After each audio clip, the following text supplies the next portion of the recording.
Have you ever wondered why your biggest spiritual answer hasn't arrived yet? Why, despite so many prayers, signs, and synchronicities, does it still seem like the silence of heaven is more frequent than the answers? Maybe because it's not a question of deserving. Maybe because it's not about how much you want it, but about who you've become while you've been waiting. Many people confuse waiting for divine will with hiding from their own lives. They call faith what is often just paralyzed fear, procrastination disguised as spirituality, a postponement of one's own greatness wrapped in repeated prayers. But true spirituality is not a stage. It is a field, invisible, vibrational, deeply coherent. And this field, as Greg Braden teaches, does not respond to what you say, but to what you vibrate when no one is looking. You can repeat mantras, recite verses, align chakras, but if your emotional field is still misaligned with your faith, the universe does not understand your request, because the universe responds to coherence, emotion, thought, action, all aligned. That's where divine opportunity finds the right channel, not as a gift that falls from the sky, but as a reflection of who you have become here on Earth. Napoleon Hill called this the law of universal rhythm, a hidden but constant principle that governs the timing of spiritual manifestation through cycles, not anxiety, not despair, not the attempt to control God with beautiful but empty intentions. The cycles of the soul obey the same logic as the tides, the harvests, the breath. There is a right time for everything, but that time does not depend on the clock. It depends on your vibration, and that's where many get lost. They confuse the real calling with the fantasy of an instant quantum leap. They think they'll wake up one day and everything will have changed, that the miracle will come as a reward. But the true calling is not glamorous. It requires roots. It requires detachment. It requires presence even in the darkness. That's why so many people always feel almost ready, but never completely at peace to move, because they are waiting for the absence of fear to be the sign. And that sign never comes. The deepest truth is perhaps this: the pain of waiting does not come from waiting. It comes from not being prepared. You do not suffer because God is silent. You suffer because deep down, you know that you are not becoming the channel that divine opportunity needs. Because divine opportunity does not come to those who ask. It comes to those who become. If this touched you in any way, write in the comments, "I am becoming what God trusts." This helps this video to find other souls in silence like yours. Now, take a deep breath. Feel it. Allow yourself to dive in, because what comes next is not just content. It is a vibrational call, an invitation to break the weight, to touch the truth, to remember that the greatest answer has always been in what you have become during the wait. Let us walk together through this revelation, step by step, vibration by vibration, because God's greatest opportunity is coming. And it seeks someone who is prepared, not someone desperate, someone aligned, not someone just praying, someone awake, like you are starting to become now. The invisible pain of those who feel they are falling behind in God's plan. There is a silent sadness that lives in the heart of those who watch life go on around them, while inside it seems like everything is at a standstill, as if there were an invisible spiritual line, and you were always at the end of it. Others receive the signs, others experience the encounters, others prosper, heal, free themselves. And you, even though you pray so hard, feel forgotten. This pain is not shouted, it is not shared. It accumulates like a weight on the chest, like a lump in the throat, like a silent question. Has God forgotten me? But this feeling of being behind is not being behind. It is being misaligned. It is not that the blessing is not coming. It is that perhaps you are still tuned to the frequency of waiting and not of arrival. And that hurts. It hurts because deep down, you know that you have been called. You know that there is a mission, that your soul has a divine code. But time passes, and you see no fruit. And then the most sneaky enemy approaches, the feeling of being out of the plan, as if you were a piece that God can no longer fit into the greater purpose. But the truth is different. You are not out of the plan. You are out of the vibration. The plan continues. The flow continues. The route continues. But the GPS of the spirit demands that you recalculate every thought, every belief, every decision not made for fear of making a mistake. And that is where the delay sets in, not in God's time, but in the time it takes you to assume your position within the story that the universe has already begun to write with you. This feeling of falling behind is not a punishment. It is a call, a warning from the spirit saying, "Don't give up now. It is not over yet. The harvest season exists, but first, plant yourself for real." The root of the divine does not bloom in distracted soil, and perhaps you are just waiting for the sky to water you, without first having planted your essence in the soil of action. It is not the time that is missing, it is the rooting. It is the inner yes that has not yet been given in its entirety, and that is why it still hurts. But this pain is a portal, a vibrational invitation, because those who feel this deeply are closer to true alignment than they imagine. You are feeling it because you're awakening, and awakening always begins with a discomfort that no longer fits in the heart. Now, we move on, because what is to come begins to build from this pain that has now finally been acknowledged. Spiritual anxiety as a disguise for internal disorganization. Sometimes what we feel as the soul's haste is in fact the mind's desperation, a restlessness camouflaged as a spiritual search, but which arises from the absence of inner structure. Spiritual anxiety dresses up as faith, but acts as an escape. It wants immediate signs, quick answers, external validations that confirm that the path is right, but without the path having actually been assumed with the body, with time, with the entire soul. Many believe they are awake, when in fact they are just overwhelmed. They repeat beautiful phrases, consume elevated content, make wish lists, but inside, everything is still fragmented. Scattered thoughts, unprocessed emotions, decisions put off. And so confusion arises. Is it the divine plan that is delayed, or is it life itself that is directionless? Spiritual anxiety is subtle. It does not scream, it convinces. It makes us run after practices, rituals, books, and promises, as if they were ladders to the miracle. But in truth, they are attempts to fill a void that can only be healed with internal order. It is not enough to desire connection. It is necessary to make space for it. And the space that the sacred occupies is not in the calendar. It is in silence. It is in focus. It is in presence. It is much easier to believe that something spiritual is blocking your manifestation than to admit that there is still chaos within you. But this truth is not condemnation. It is liberation. Because once you realize that anxiety is not faith, but fragmentation, you stop running after the blessing and start organizing the temple that will sustain it. And then something changes, because the universe does not respond to the noise of your despair. It responds to the quality of your center, to the clarity of your vibration, to the lucid silence of someone who is no longer trying to force, but is available to receive with structure, with maturity, with presence. This is where true spirituality begins, not when you feel goosebumps, but when you feel direction. And it never comes from rushing. It always arises from internal organization, the illusion of divine comparison. Why did the blessing come to him and not to me? There are times when your heart aches, not out of envy, but out of silent frustration. You watch someone receive what you dream of so much: the relationship, the healing, the opportunity, the miracle. And even with the effort to keep your faith intact, the question you didn't want to ask arises. Why with him, yes, and not with me yet? This question, although human, reveals a profound deception, the illusion of spiritual comparison.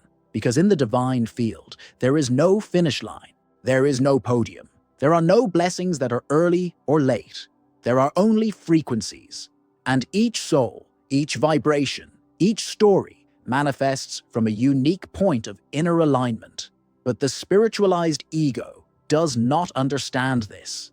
It observes the life of others through the magnifying glass of scarcity. It interprets the victory of others as a personal defeat, as if there were a limited supply of blessings in the universe, as if the success of one meant the failure of another. And this hurts, because comparison is not born of malice. It is born of fear, from the fear of being forgotten, from the fear of not measuring up, from the fear that God may have greater plans for others, and not for you.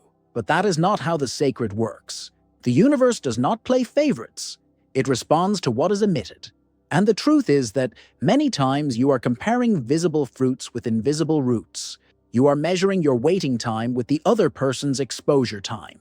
But you do not know the pains they have faced, the silent processes they have lived, the internal battles they have overcome. The blessing that has come to them is the reflection of something that had already been transformed in them for a long time. And yours will also come, not in the time of comparison, but in the time of coherence. When your vibration no longer depends on external measurement to feel worthy, when you stop looking at the other person's garden and start cultivating yours with presence, with acceptance, with truth.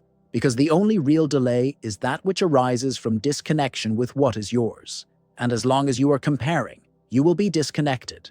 And as long as you are disconnected, you will not be ready. And as long as you are not ready, the blessing, which is already yours, will not yet find a place to flourish.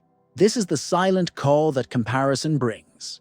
Come back to yourself. Gaze back. Honor your time. Because when you honor your time, divine time recognizes you. The mistake of waiting for the right sign before acting. There is an almost invisible point between faith and stagnation, an inner place where the soul says it is waiting for a sign. But, in truth, it is only postponing the encounter with its own courage. Waiting for an absolute yes from heaven often turns into a trap, as if divine certainty were a magic key that would unlock the perfect path, without risks, without failures, without pain. But the sacred does not move by guarantees. It moves by trust. And trust is walking even without all the lights on. Many are trapped in this vibrational limbo. They are waiting for a message, a dream, a coincidence so clear that there is no doubt. They believe that the absence of signs is a no from the universe, when in fact it is just life waiting for a firm decision, waiting for movement, waiting for action. Because there are blessings that only activate after the first step. There are directions that only appear when the heart is already moving. Waiting for the right sign may seem spiritual, but it is often an unconscious mechanism to avoid the discomfort of choosing. Because deciding requires losing possibilities. It requires leaving the realm of fantasy for the realm of responsibility. And the mind, in its attempt to protect us, prefers the infinite "it's not time yet" to facing the risk of making a mistake, of being judged, of failing. But what many don't realize is that the real sign has already come. It is not in the sky. It is in the restlessness that does not go away. It is in the tiredness of postponing. It is in the desire that insists on remaining, even after so much time. It is in the silent synchronicity that has repeated itself more times than you have had the courage to admit.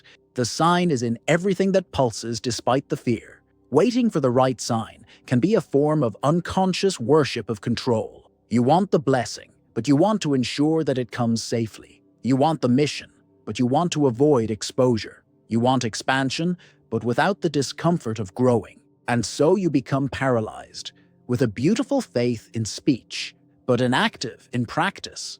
The universe, however, does not reward those who wait forever. It responds to those who trust in movement. Napoleon Hill said that faith is the starting point of all achievement, but faith without action is just imagination, and imagination without coherent vibration never becomes reality. You can keep waiting, but understand, what you call waiting, the universe may be interpreting as refusal, because it has already delivered the impulse. It has already ignited the intuition. It has already moved the invisible pieces. But until you take the step, nothing is complete, because the spiritual flow is not passive. It is partnership. It demands that you say yes, not just with words, but with decisions. The truest sign is the restlessness that does not abandon you. It is the vision that refuses to die within you. It is the calling that persists even when you try to forget it. And until you move, you will continue to think that you are waiting for God, when in fact, it is God who is waiting for you. How the brain uses spirituality to justify procrastination. It's curious how the human mind is capable of transforming even the most elevated concepts into subtle defense mechanisms. Spirituality, when not lived with presence and truth, can become a sophisticated hiding place, a place where the fear of acting is camouflaged under the guise of inner searching. And so, day after day, without realizing it, many people enter a state of sacred procrastination, a postponement disguised as wisdom, a no disguised as it's not the right time yet. The brain has an impressive ability to protect the body from what it considers dangerous. And how does it measure danger? By emotional intensity. If something triggers anxiety, discomfort, exposure, effort, the brain interprets it as a threat. And then, in the name of calmness, in the name of faith, in the name of intuition, it begins to convince you that not acting is spiritual, but what it's really doing is avoiding pain, even though that pain is exactly where the transformation begins. This process is almost invisible. You feel connected. You pray. You meditate. You reflect. But you don't move. You say you're waiting for clarity, but deep down, you're waiting for life to take away your responsibility for choosing. You repeat that you need to feel the right energy, but maybe the right energy only arrives after the choice, and not before, because alignment is not always prior. Often, it is a consequence of taking a step with faith, and not of the security you try to create before acting. You need to look at it sincerely. In how many situations have you used spirituality as a noble excuse for not facing something? How many times have you said you were in process, when in fact, you were just paralyzed? How many times have you said you were waiting for a divine sign, when in fact you were trying to avoid human discomfort? The sacred is not afraid of action. On the contrary, it manifests itself in action. It vibrates in choice. It pulsates in decision. Spiritual procrastination is a distortion of the deepest truth, that faith, when true, moves. It does not paralyze. It does not postpone. It does not postpone indefinitely. It inspires. It drives. It provokes. This is where honesty is required, not to blame yourself, not to judge yourself, but to free yourself, to recognize that your brain may be trying to protect you, but perhaps it is also preventing you from growing, because not all silence is wisdom, not all pauses are divine. Sometimes it is just accumulated fear, dressed up in pretty words. Real spirituality is not about waiting to feel ready. It is about trusting that readiness comes from surrender, and that the universe can only act when you stop hiding behind faith and start living your faith with courage. Procrastination, even when spiritualized, is still postponement. And God never called you to postpone your own soul. He called you to incarnate it, here, now, even with fear, even without guarantees. Because this is how the path reveals itself, step by step, for those who have the courage to no longer hide. Spiritual dopamine, the addiction to feeling that something will change, but without real change. There is a sweet trap on the spiritual path. It tastes like hope, smells like renewal, and looks like progress. It's the comforting feeling that something is about to happen, the constant promise of a divine turnaround. The idea that the universe is preparing something great, and that, for a while, sustains. That, for a while, nourishes. But time passes, and nothing really changes, because that feeling, so intense and emotional, is often not a revelation. It's just dopamine. Spiritual dopamine is not visible. It's not taught in books, but it's felt in the repetitive cycles of those who live waiting and never arrive, of those who keep saying they're almost there and stay in the same place. This dopamine is the instant pleasure that the brain releases every time you hear an inspiring message, write a new request to the universe, or have a small synchronicity. And like all dopamine, it's addictive. It makes the body crave promises more than practices, more signs than actions, more the feeling that it's changing than the actual change. The spiritual quest becomes a marathon of emotional stimuli. One video after another, one text after another, one sensation after another. But the soul remains hungry because none of these stimuli are deeply rooted enough to provoke real transmutation. It's like watering a plant from above, without touching the roots. It looks pretty, but it doesn't sustain. It doesn't transform. It doesn't bloom. This dynamic is subtle. You feel like you're on the path. You speak as if you are awakening. You repeat mantras, read profound phrases, share elevated ideas, but your reality keeps repeating patterns. Your relationships continue to mirror your pain. Your practical life does not keep up with your theoretical vibration, and this generates frustration, a frustration that you do not understand, because you are doing everything right. But maybe you are just feeding on spiritual dopamine and not on energetic coherence. True transformation is not pleasurable at first. It does not release euphoria. It requires deconstruction. It requires going through discomfort. It requires staying when everything inside you wants to run away. And that is why spiritual dopamine is so tempting, because it prevents diving. It offers relief without depth, promises without process, joy without roots. The only way to get out of this cycle is to choose the real. And the real is not always pretty, but it is always liberating. It is looking inside with courage. It is stopping looking for the next promise and starting to practice presence. It is recognizing that the emotional pleasure of the search can be a distraction from the true journey. It is not about abandoning inspiration, but about balancing it with action, about transforming sensation into structure, about making your spirituality less about what you feel and more about what you sustain, because only then does the new cease to be a promise and become presence. Only then does the soul stop waiting and begin to inhabit what has always been its vibrational right. Misaligned vibrational frequency. You pray with faith, but vibrate with fear. You close your eyes, join your hands, take a deep breath, and pray with all your soul. The words are trustworthy. The intentions are sincere. The surrender seems complete. But something does not move. The answer does not arrive. The sign does not appear. And the heart silently begins to doubt. Is God listening? Am I doing something wrong? Is more faith still needed? What few realize is that prayer, however sacred it may be, does not act alone. It needs fertile soil. And that soil is vibration, not the kind that manifests itself in words spoken out loud, but the kind that pulses in the body while the words are spoken. Because the universe does not listen to what you say, it listens to what you emit. And here is the breakdown, the silent dissociation. The prayer says, I trust, but the body vibrates. What if it goes wrong? The mind affirms, I believe, but the heart vibrates. I am afraid. This incoherence creates a confusing vibrational field, a request that goes out, but finds no echo, an intention that rises, but gets lost in the cloud of unresolved fear. And the universe, which responds to coherence, remains silent, not out of punishment, but out of energetic precision. You can pray with tears in your eyes and still vibrate scarcity. You can affirm gratitude and still vibrate despair. Because what creates reality is not the beauty of the speech, but the honesty of the omission. What you feel when you pray is more important than what you say, because the frequency of prayer needs to be the vibration of the desired future, and not the emotional repetition of the feared present.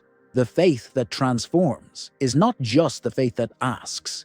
It is the faith that lives, that vibrates before seeing, that sustains before receiving. That already feels connected to the miracle before the miracle manifests. And to do this, it is necessary to align body, emotion, and thought.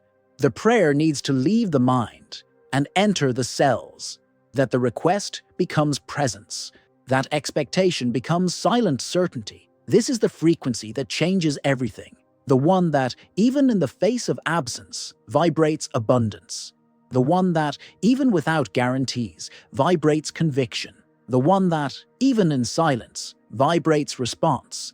It is not magic. It is vibrational coherence. It is emotional neuroscience. It is applied spirituality. It is you becoming what you want to live. Not just in intention, but in continuous, conscious, non-negotiable emission. And at that point, prayer ceases to be a cry to the sky and becomes a portal. Because you are no longer asking, you are being. You are embodying the answer, You are vibrating the yes before it arrives. And it is at that moment that the universe recognizes the request is no longer a need. It is a stable vibration. It is a state of being, and the field responds to it. Always. Energetic dissonance between conscious intention and unconscious belief. You can firmly declare, I want to prosper. You can repeat, I am ready for love. You can affirm with conviction that you trust the flow of life. And yet, something inside you continues to say the opposite. A part that denies, that resists, that sabotages, that interrupts.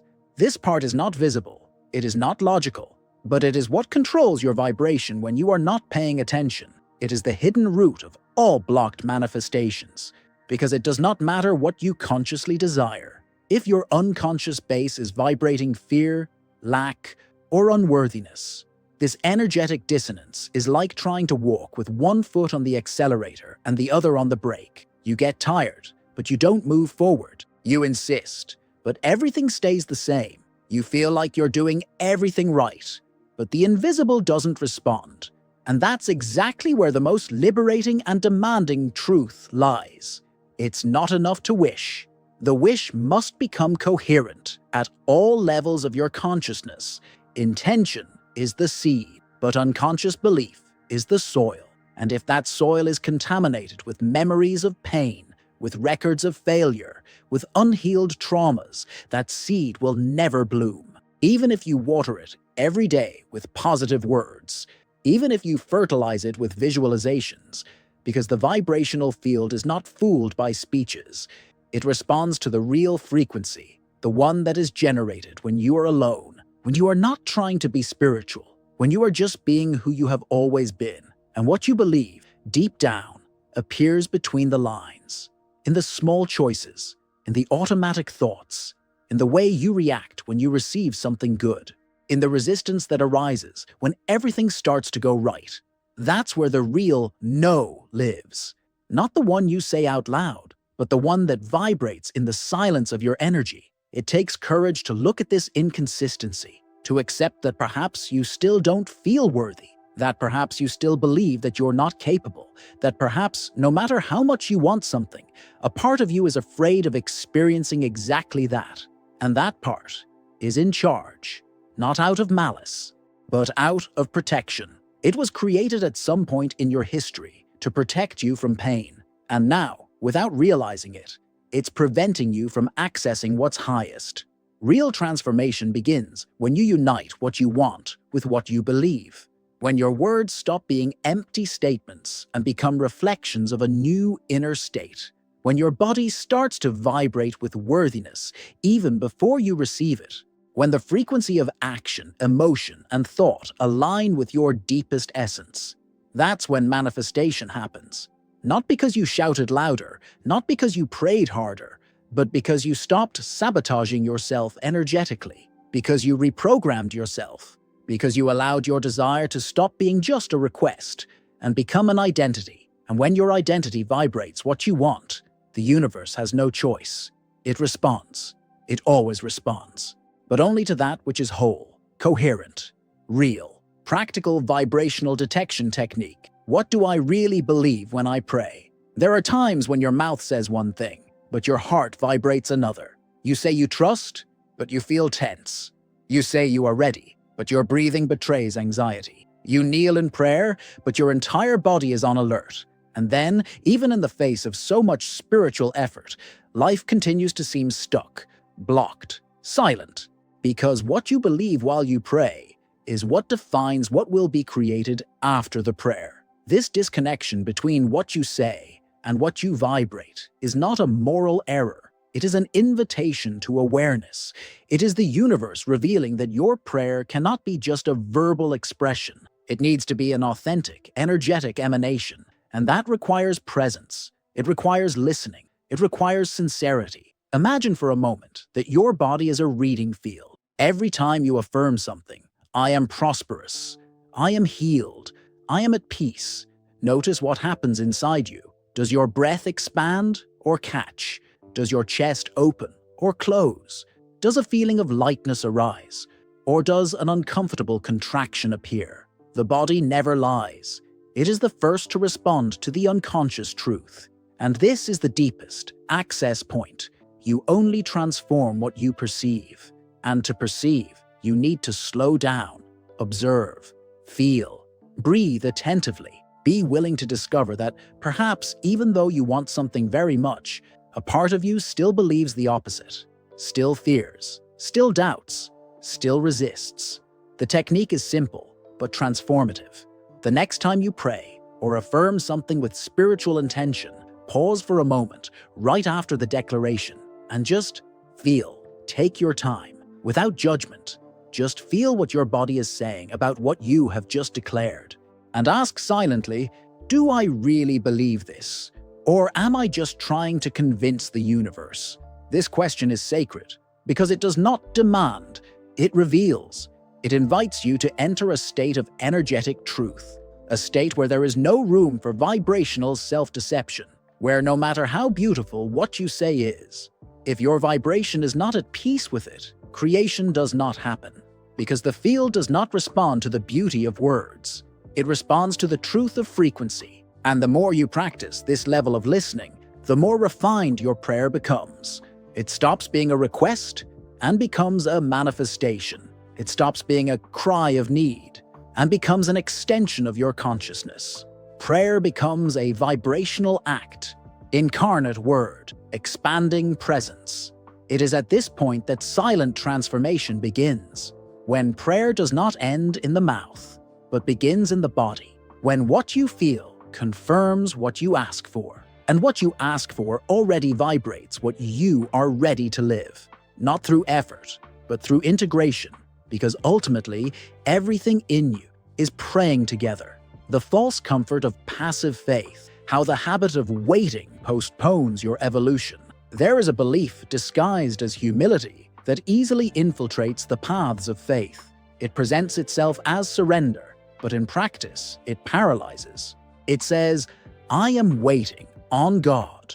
But behind this statement, there is an unconscious abdication of one's own power. There is a spiritual complacency that is sustained by beautiful phrases, but that, little by little, sabotages all transformation. And this type of faith, passive, immobilizing, becomes a subtle blockage, difficult to perceive, because it seems like a virtue. Passive faith offers temporary relief. It removes the weight of responsibility and transfers everything to the divine plan. When the time is right, it will happen. If it is God's will, it will happen. I am waiting for the right time. Phrases that, said lightly and truthfully, could be legitimate expressions of trust, but when repeated as a shield, they become justifications for not changing, not acting, not committing to what one wants to manifest. This paralyzing faith is not faith. It is fear. Fear of failing, fear of being frustrated, fear of assuming one's own greatness and not being able to sustain it. And so, without realizing it, the soul hides behind long prayers, waiting for signs that never come, interpreting divine silence as, it is not time yet, when, in fact, it is only the reflection of a vibration that does not move. Real spirituality is active, not in the sense of running, hurrying, rushing, but in the sense of being in continuous internal movement. Evolving is accepting that the divine flow is not a miracle that happens outside of you, but a frequency that activates within to the exact extent that you position yourself. And positioning yourself is different from controlling. It is assuming your place as a channel of creation. It is being willing to become a living part of the answer you ask for. The habit of waiting can become an addiction. A cycle where you feel like you're seeking God, when in fact you're just avoiding the next level of your soul. Because every leap requires discomfort. Every expansion requires letting go. Every harvest requires prior action. And if nothing is blooming, maybe it's not because God is testing you. Maybe it's because you haven't moved. True faith is not passive. It is presence in motion. It is active listening. It is vibrational readiness. It manifests when you plant intention and tend the soil with action, when you water your prayer with daily consistency, when you understand that God works through you and not just for you. And then, at that point, waiting stops being an escape and becomes preparation. because there is no more paralysis. There is readiness. There is no more doubt. There is alignment. And everything that seemed distant begins to draw closer. Not because the sky has finally decided to answer you, but because you have finally decided to leave the comfort zone of stagnant faith and become the living faith that moves the invisible. Performative spirituality as an escape from uncomfortable action. There is a point at which the spiritual journey stops being a sincere search and becomes a spectacle. A point where, without realizing it, the connection with the divine is replaced by repeated rituals, learned gestures, and memorized phrases, not as an expression of the soul, but as a way of keeping up appearances.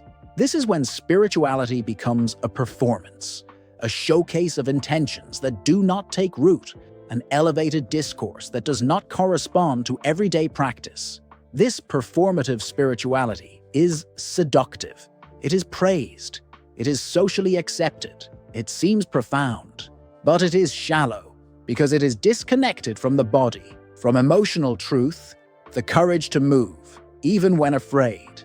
It prefers to appear awake rather than face the real pain of transformation. It prefers to display clarity rather than dive into the necessary chaos of healing. Spiritual performance feeds on pretty phrases, but it avoids uncomfortable action. It avoids the difficult conversation that needs to be had. It avoids the courageous choice that needs to be made. It avoids the silent discipline that sustains evolution. And above all, it avoids vulnerability, because it is easier to appear strong than to admit that you still don't know, that you still feel afraid, that you are still lost. But the truth is that the universe does not respond to appearances. It responds to vibration. And true vibration is not born from what you show. It is born from what you sustain when no one is watching. It is born from your willingness to be authentic, to feel ashamed and still move on, to fall and still get up, to admit that you are not there yet, but you are on the way with an open heart. Real spirituality does not demand perfection. It demands presence. It does not need applause. It needs surrender. It is not measured by the number of books read, mantras repeated, practices performed. It is measured by the coherence between what you say and what you live, between what you teach and what you embody. And yes, sometimes uncomfortable action is exactly what is missing. That conversation you are avoiding, that decision you are postponing, that choice that takes you out of the familiar zone and puts you face to face with the unknown. What you call waiting for the right moment may actually be fear of the pain of growing up. Because growing up hurts, but not growing up hurts more. Spirituality is not a role to be played. It is a truth to be lived. And this truth, when assumed, takes you out of the performance and returns you to the process. An imperfect but real process. A path full of obstacles, but also of revelations. A path where what matters is not what you show, but what you become. With each step, with each choice, with each silence. With each yes you say, even with a trembling heart. Because that's when the divine truly reveals itself. God will do it as an emotional excuse for not doing what needs to be done. How many times have you repeated this phrase? God will do it. If it's His will, it will happen. I've put it in God's hands. Sacred words, without a doubt, but they are often used as an emotional shield to avoid the responsibility of acting, not out of malice. Not out of lack of faith, but out of fear. Fear of failing, fear of not being able to do it, fear of assuming one's own creative power. And so, what could be a profound act of surrender becomes just a refuge for those who, unconsciously, have given up on themselves. Saying, God will do it, without inner movement is like leaving fertile land abandoned, waiting for the flowers to grow on their own. It's forgetting that faith does not exclude action. On the contrary, faith demands action. It demands presence. It demands partnership. God does not do for you what He has trusted you to do with Him. And this is a subtle but profound point. The divine does not want passive servants. He wants conscious co-creators, people willing to be part of the miracle, not just recipients of it. This phrase, when used without awareness, numbs the soul. It gives a false sense of relief, when in fact it only postpones the journey. because there is a moment in the spiritual journey when you need to stop asking and start becoming. Stop repeating ready-made phrases and start sustaining authentic energy. Stop waiting for God to act and start acting with God. Spirituality is not an inert wait. It is a state of vibrational readiness. It is an active listening that becomes direction. It is not enough to believe. You need to move as someone who already believes. Speak as someone who already knows. Decide as someone who has already seen. And this does not nullify surrender. This honors surrender because you align yourself with the divine flow, not only with prayers, but with steps, with choices, with presence. Of course, there are times when the best thing to do is to trust. Wait, be silent. But it takes discernment to realize when this waiting has become an excuse, when surrender has become apathy, when God will do it has become a shield against one's own greatness. Because greatness demands responsibility, and responsibility demands that you do what only you can do, what God will not do for you, because He has already qualified you to do it. At this point, faith changes form. It stops being an expectation and becomes a conscious action. You stop looking to the sky for a sign and start being the sign. You stop begging for open doors and start becoming the key, because heaven is not a distant place waiting to bless you. It is a frequency field that activates every time you decide to stop waiting and live in response. Beware of the humility that hides a fear of expansion. There is a subtle form of humility that disguises itself as nobility, but at its core can contain fear. It is that voice that says, "I still have a lot to learn. I'm not ready." And this speech, while true in some sense, eventually becomes a cocoon that is too safe, one that keeps you small in the name of future excellence. A humility that prevents expansion, that marries modesty, and that blocks the subtle courage to move forward. Pure humility is transparent. It acknowledges the unknown, but trusts the process. It would admit, "I know, but I will." On the other hand, dysfunctional humility says, "I can't yet." And in this subtle nuance, many remain paralyzed, waiting for a purity that will never come. A purity that, when sought too much, becomes an idealization, the perfect condition that we never reach. And so, we keep our gifts, limit our voice, ignore the call that beats within, all in the name of a humility that, in truth, is fear disguised as virtue. This attitude, although silent, reverberates clearly in the vibrational field of life. The seed of a purpose can sprout, but without the courage to grow, it withers before it can bloom. The world, although it needs humble leaders, also needs present leaders, people who honor their abilities, souls who accept the divine call and embody it. Balanced humility recognizes the mystery while acting as if it already belongs to it. That is why it is necessary to listen at the same time to the voice of humility and the call. Pay attention to the heart that says it hesitates, and also to the one that says it acts. Pay attention to the body that wants to remain discreet, and also to the one that asks for expression. In this way, you experience humility as a foundation, and not as a prison, and allow greatness, gentle, real, vibrational, to manifest itself not in spite of humility, but through it. Because true humility does not keep you small. It gives you the strength to take your place in the world. It balances you, it strengthens you, and it makes you know, I can be great, even if I am humble. I can be called, even if I feel immature. I can expand, even if I know there is still more to learn. And it is in this space of active humility that the divine channel finds resonance, because it is strengthened not by the absence of fear, but by the willingness to act in spite of it. When humility becomes a blockage against the greatness that God has entrusted to you, there is a moment in the spiritual journey when humility, so necessary and honorable, can cross a fine line and become self-denial.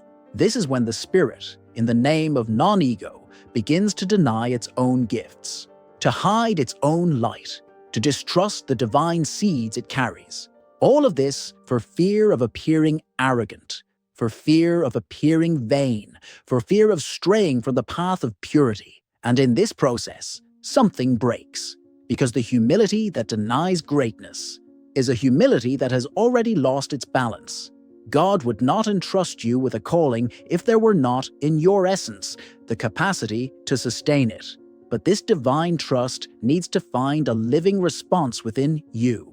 It needs acceptance. It needs openness. It needs courage to recognize that yes, there is a unique greatness that pulsates within you. Not a greatness of comparison, not a greatness of superiority, but a vibrational greatness. The one that is born of truth, of presence, of love that expresses itself unapologetically for existing. The blockage arises when, instead of embracing this strength, you begin to repress it. You begin to diminish yourself to fit into the mold of a timid spirituality. You begin to hide behind phrases like, "I'm not enough yet," "I'm not ready," "There are people more prepared than me." Phrases that, although they seem humble, vibrate scarcity, vibrate rejection of one's own light, vibrate fear of being an instrument of the divine. But the greatness that God places in someone does not require perfection. It requires presence. It requires alignment.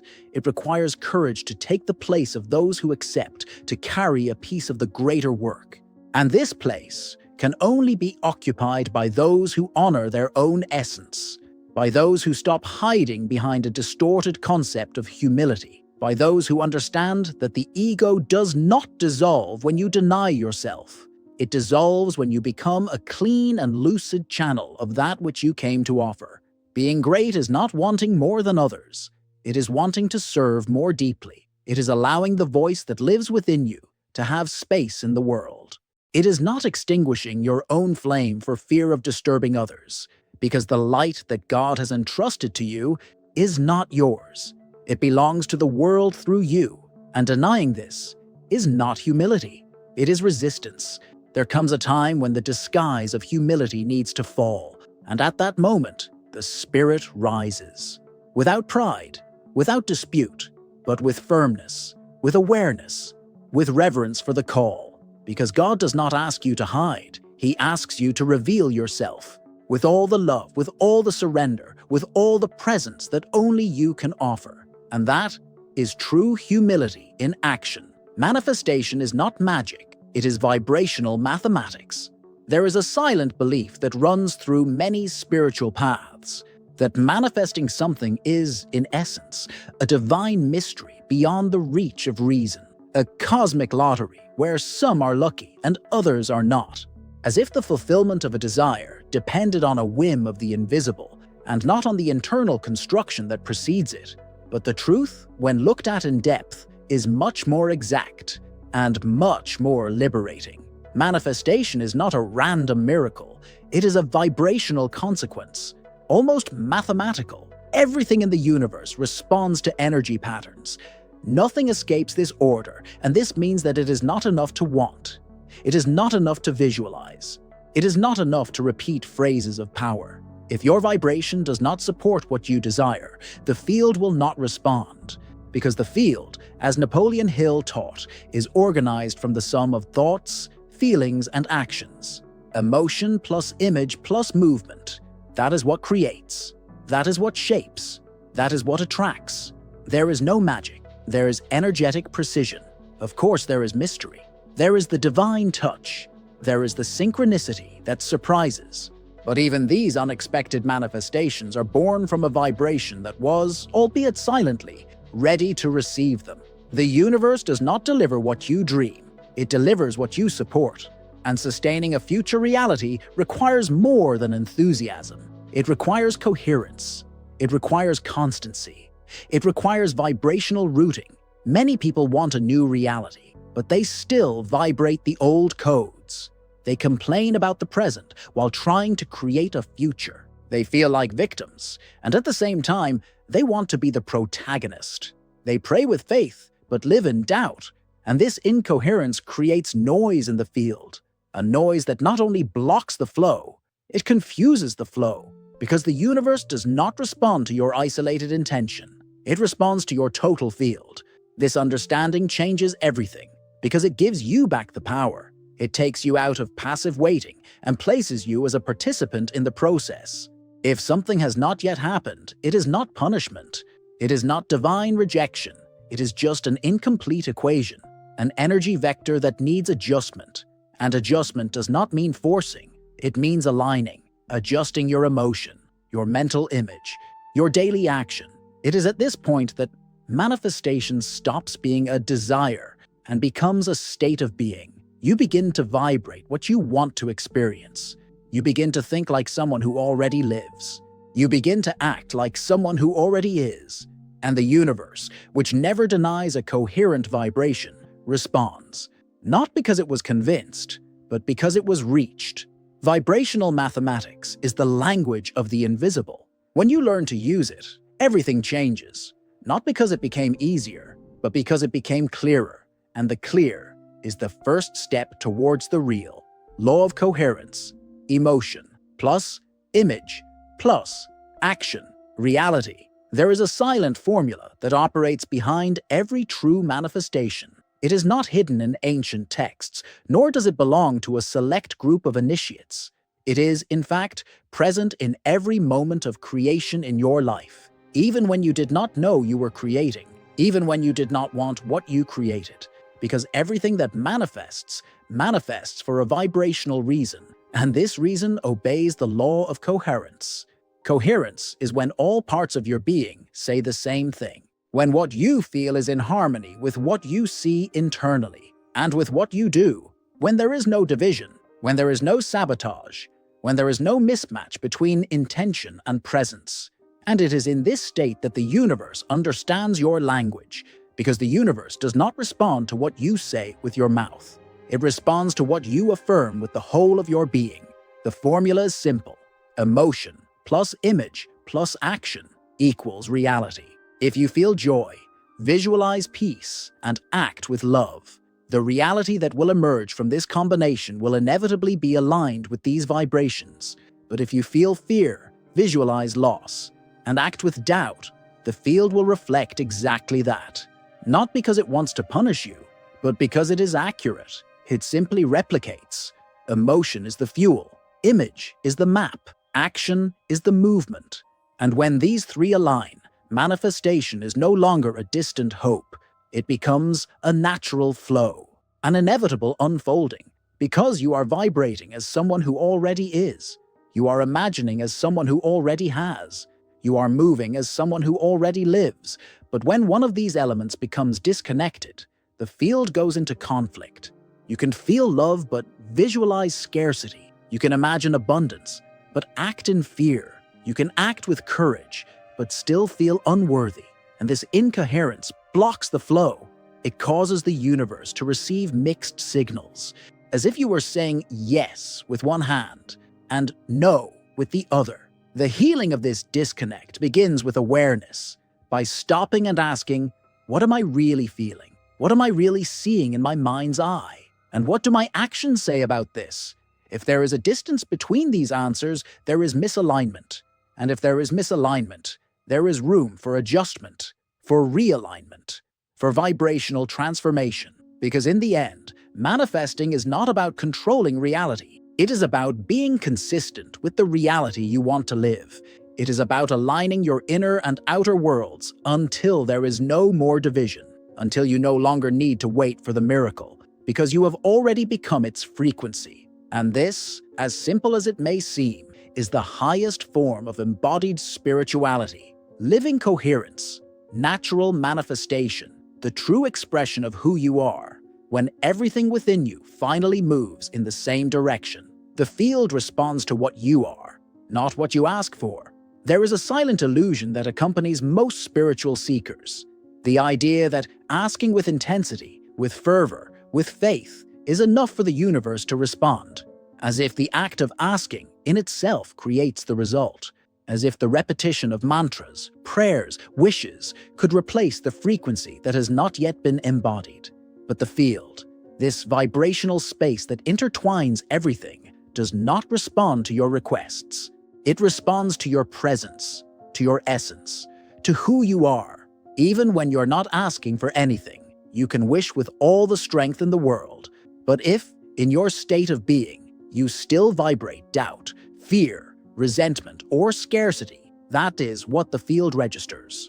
Because the field does not work with declared intentions, it works with resonance. And resonance is the echo of what you sustain vibrationally over time, even in your silences, even in your pauses. That is where many become frustrated. They pray, visualize, ask, but see no results.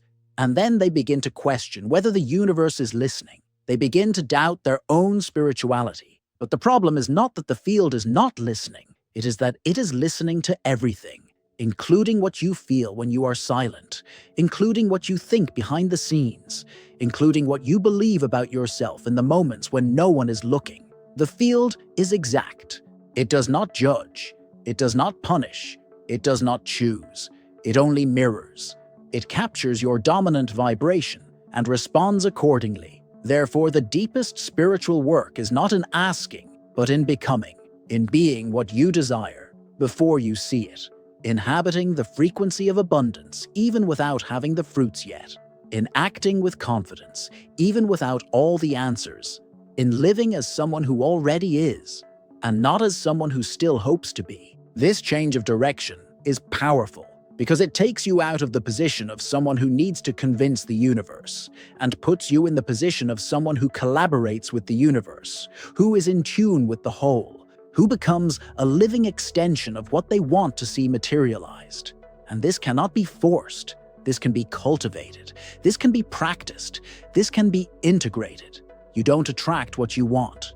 You attract what confirms your most constant vibration. Therefore, stop insisting so much on requests and start observing what you are being, because it is this silent, invisible, vibrational being that determines everything. The field does not respond to your effort. It responds to your coherence. And when coherence is complete, the request is no longer necessary, because what you emanate is already coming your way. Why most people fail when they try to wait on God. Waiting on God, a phrase that carries devotion, faith, and surrender. But also, when misunderstood, it can become the beginning of a long and silent disconnection, because many believe that waiting on God is to cross your arms and let time resolve what your heart has not yet had the courage to face. Many confuse this waiting with passivity, with immobility, with a waiting that, in truth, hides fear of acting, fear of making mistakes, fear of being responsible for one's own transformation. Most people fail because they understand this waiting as a lack of movement, as if God were in control of everything, and the human role was just to wait. But the divine never asked for inertia. He asked for trust in action. He asked for readiness.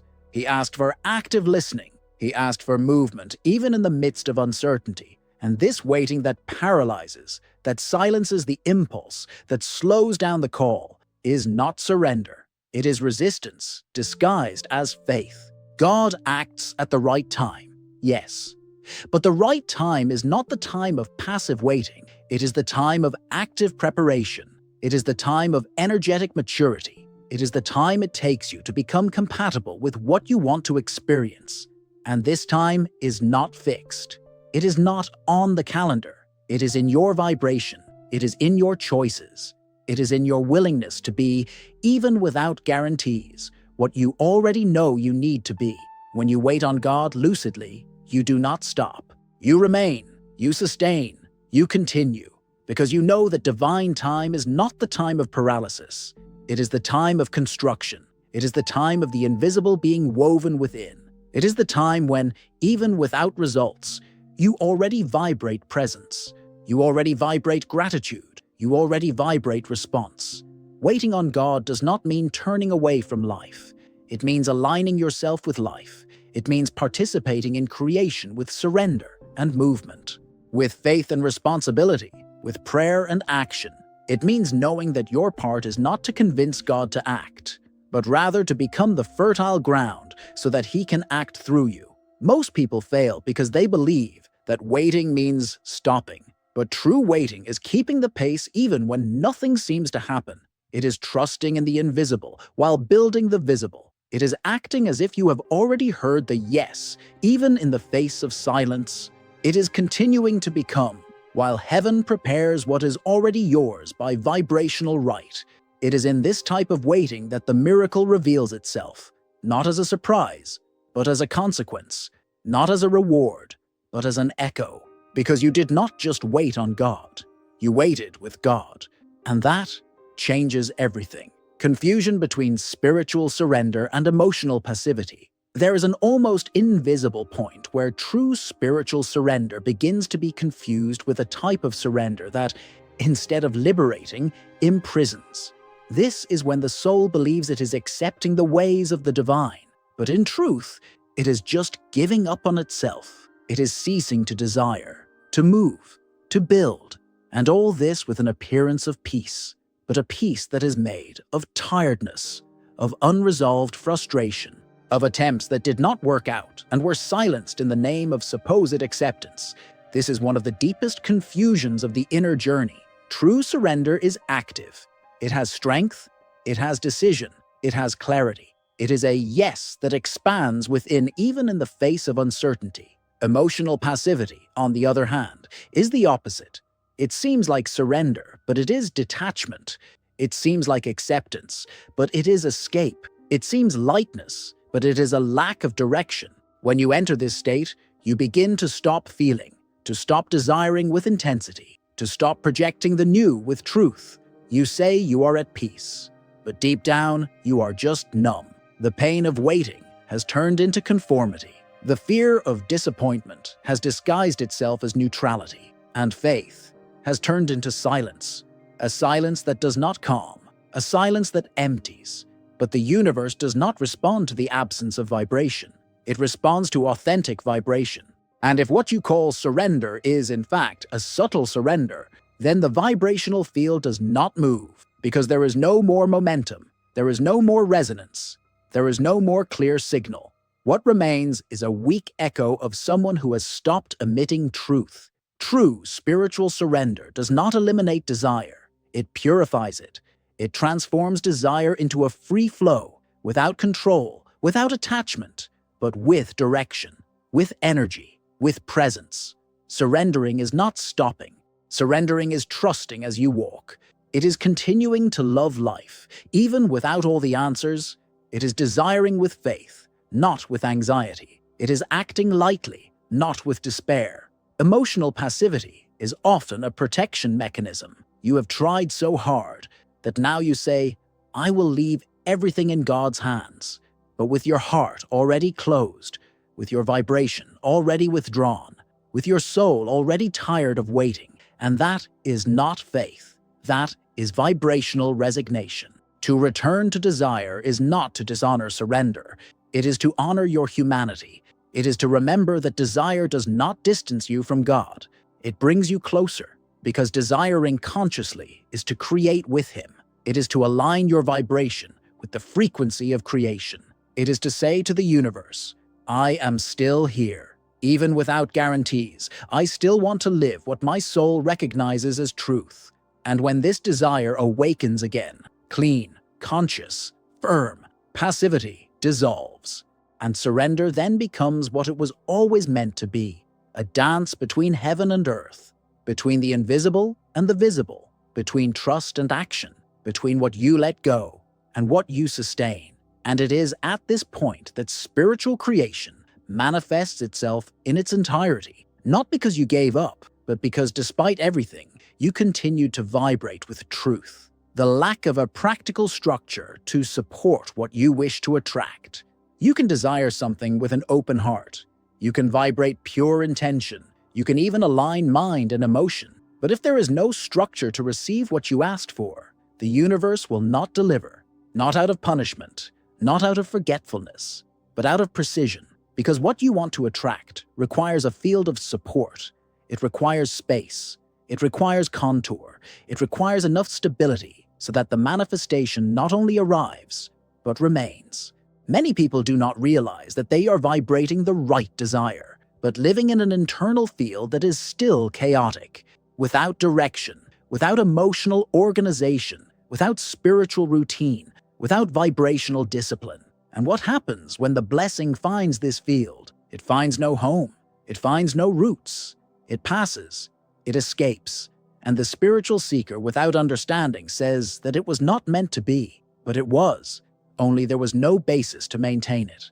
The practical structure is what anchors the invisible in the visible. It is what gives form to what is still energy. If you want to attract a deep relationship, but you still don't have clarity about limits, self-worth, or emotional listening, this relationship will become more of a mirror of your disorder than a bridge of healing. If you want prosperity, but you still don't honor the money that already passes through your hands, or you don't know how to organize what you have, abundance will seem unstable, because energy cannot remain where there is no container to receive it. The universe responds to practical readiness. It manifests where there is preparation, where there is space, where there is commitment to the process. It is not about controlling the flow, but about being compatible with it. Because to desire is to open the portal, but structuring is keeping this portal accessible. It is telling the universe, I am ready to sustain whatever comes, not just dreaming about it, but holding, nourishing, caring for, protecting, expanding. This structure is not made up of external actions alone. It is, above all, vibrational. It is the way you position yourself in the face of time, in the face of fear, in the face of your choices. It is how much you can maintain frequency even when you do not see immediate results. It is how much you continue to plant, even without the guarantee of an imminent harvest. Because this is also structure, the ability to remain vibrating consistently, even in the silence of the seed. Many ask for the new, but continue living with the same vibrational posture as before. They do not change their habits. They do not alter their thoughts. They do not clean the internal and external spaces so that the new can enter. And the new, no matter how much it wants to, does not invade. It only enters when there is space, when there is acceptance, when there is structure. Practical preparation is a spiritual act. It is a clear signal to the universe that you are truly ready, not just to receive, but to honor what you receive, to make it a path, continuity, service, expansion. Because it's not just about attracting, it's about sustaining. And you only sustain that which aligns itself completely, in emotion, in thought, in vibration, and also in daily practice. It's this coherence that transforms blessings into stable reality. It's this foundation that makes the miracle a new home. The seed metaphor. You cannot harvest what has not been sustained by emotional roots. Imagine a seed, small, silent, invisible on the surface. You can water it constantly. You can offer it light, warmth, time. But if the soil where it is planted is shallow, dry, or inconsistent, it will not take root. And without roots, there is no flower, there is no fruit, there is no permanence. This is the metaphor that often explains why so many desires do not bear fruit, even when they seem legitimate, fair, full of faith. It is not a lack of intention, it is a lack of depth. Many people live planting desires in emotional soils that have not yet been nourished. They try to manifest a new reality with unprocessed feelings, old beliefs, stored resentments, denied fears. And what happens? The seed even begins to sprout. But any emotional wind, any oscillation in frequency, any more intense doubt, uproots it because there was no root. The emotional root is built in silence. In the time when nothing seems to happen, that is where the soul dives. That emotions reorganize, that the heart, previously divided between faith and fear, finds a new foundation. This dive is not immediate, and it is not easy, but it is this dive that determines whether the blessing you so desire will be able to sustain itself or not. You can say that you want a deep relationship, but if you still carry unhealed traumas, idealized expectations, and a high vibrating need, this relationship will grow fragile. You can say that you want abundance, but if your emotions are still connected to the scarcity you experienced, to memories of loss, to the guilt of wanting more, prosperity will not be sustained, not because you do not deserve it, but because the emotional root is not yet secure. The root is what you sustain in silence. It is what you feel when no one is looking. It is the way you treat yourself, how you embrace yourself on nights of doubt, How you honor your energy even when you're not seeing any results. This is the root. This is vibrational depth. Many people get frustrated because they want visible results with fragile emotional roots. But the universe does not respond to appearance.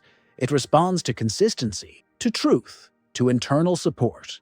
And that is why time is an ally. It reveals what is firm and what is still fantasy. It separates the superficial desire from the desire that has already become a state of being. You do not harvest what has not been sustained in emotional roots. And this is not a punishment. It is a protection, because God in His wisdom does not give you something that you cannot yet maintain. He expects you to dive in, that you take care of it, that you strengthen the foundation, because it is from the foundation that everything is born. And when it is firm, time does not matter. Waiting does not matter. Silence does not matter. The harvest will come because you did not just wish. You became fertile soil so that the divine could flourish. In you, for you, and through you. What you cultivate in silence determines what is born in divine time. There is a space between desire and fulfillment where nothing seems to happen. A sacred interval where time slows down, signs are hidden, and faith is invited to breathe without proof. It is in this space that many give up, because they confuse silence with refusal, waiting with abandonment, the absence of a response with lack of worthiness. But it is exactly there, in this apparent emptiness, that something is being built, because everything you cultivate in silence is preparing the ground for what will be born when divine time touches the earth. This cultivation is invisible. It is internal. It is vibrational. It is not measured in grand actions, but in small movements of integrity, in realigned thoughts, in resignified emotions, in silent decisions that no one sees, but that radically transform your vibrational field. It is like taking care of a plant without rushing. You do not pull the flower to make it grow. You prepare the soil. You observe the signs. You respect the cycle. Many believe that they are standing still, when in fact they are being prepared. Divine time is not the time of passive waiting. It is the time of deep construction, of strengthening the roots, of the maturation of identity, and everything that you cultivate with truth, even without applause, even without recognition, even without evidence, is counting. It is shaping. It is vibrating towards what will be manifested. The problem is that the mind, accustomed to immediacy, wants to see results. It wants to measure progress.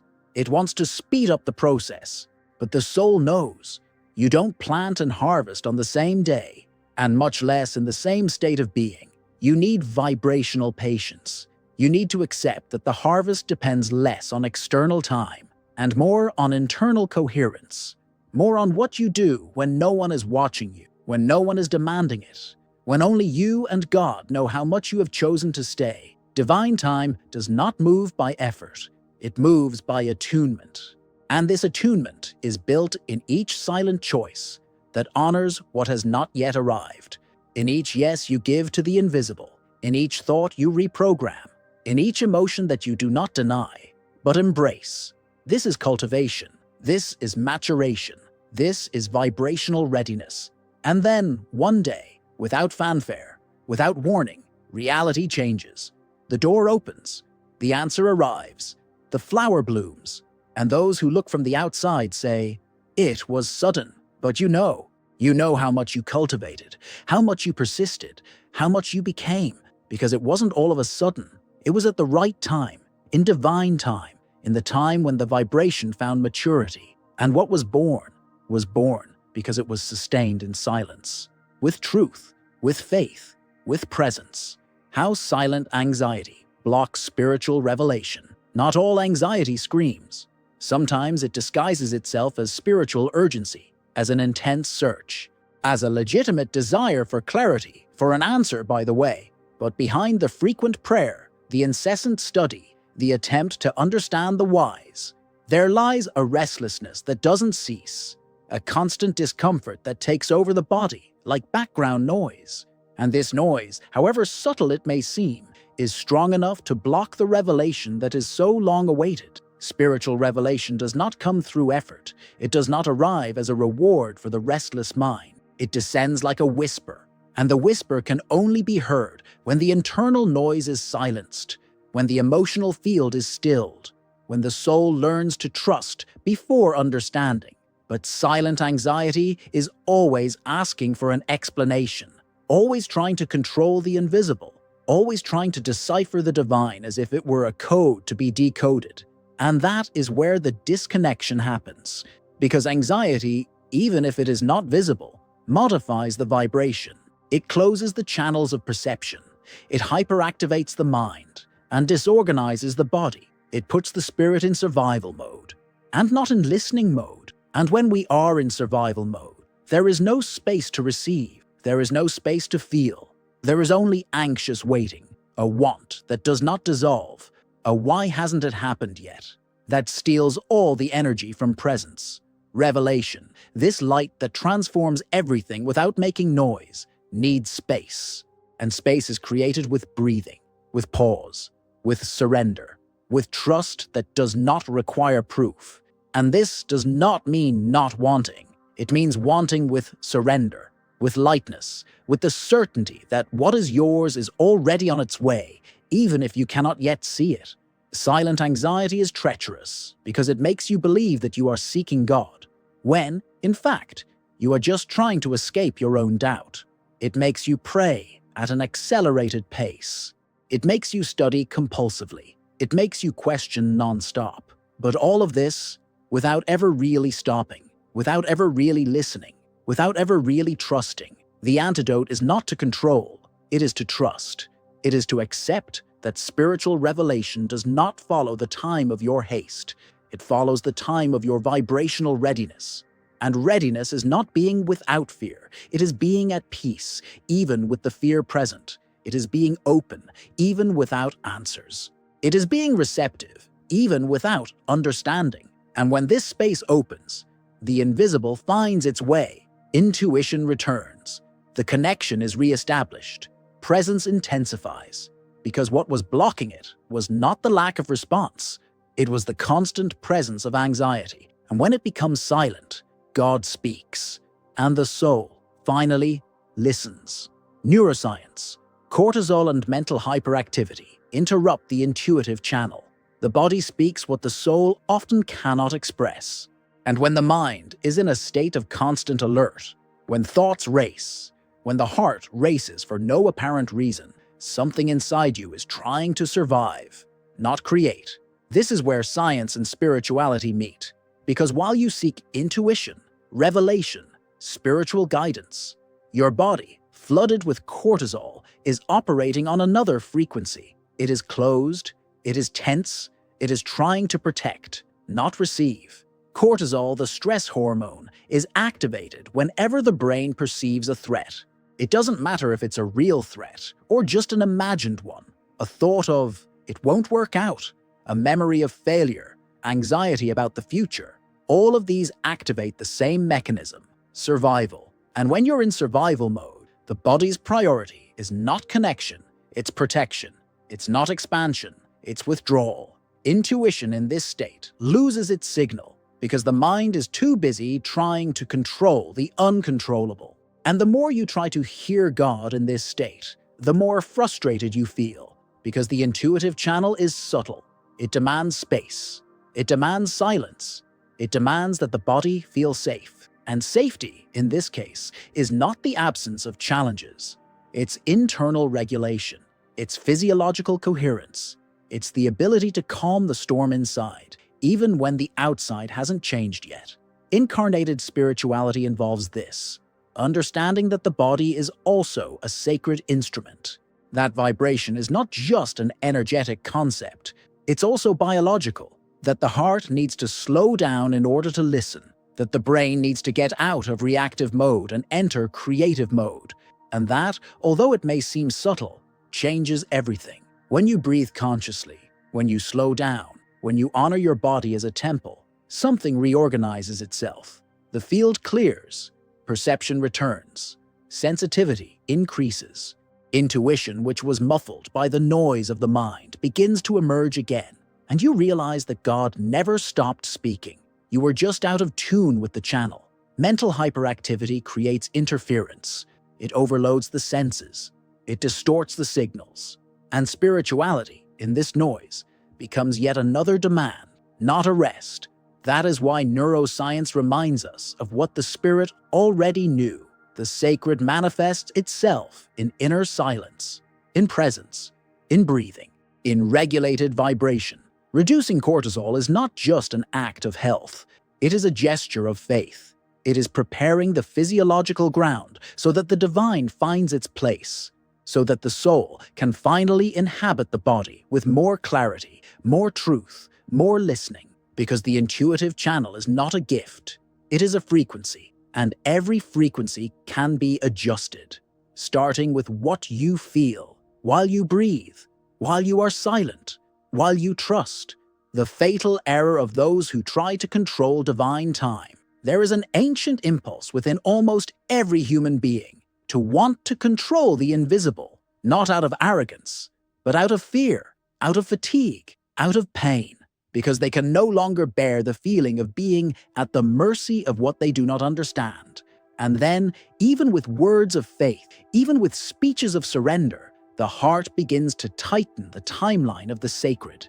It begins to demand answers, to speed up the cycles, to want to define when, how, and where life should flourish. And that is when the flow breaks.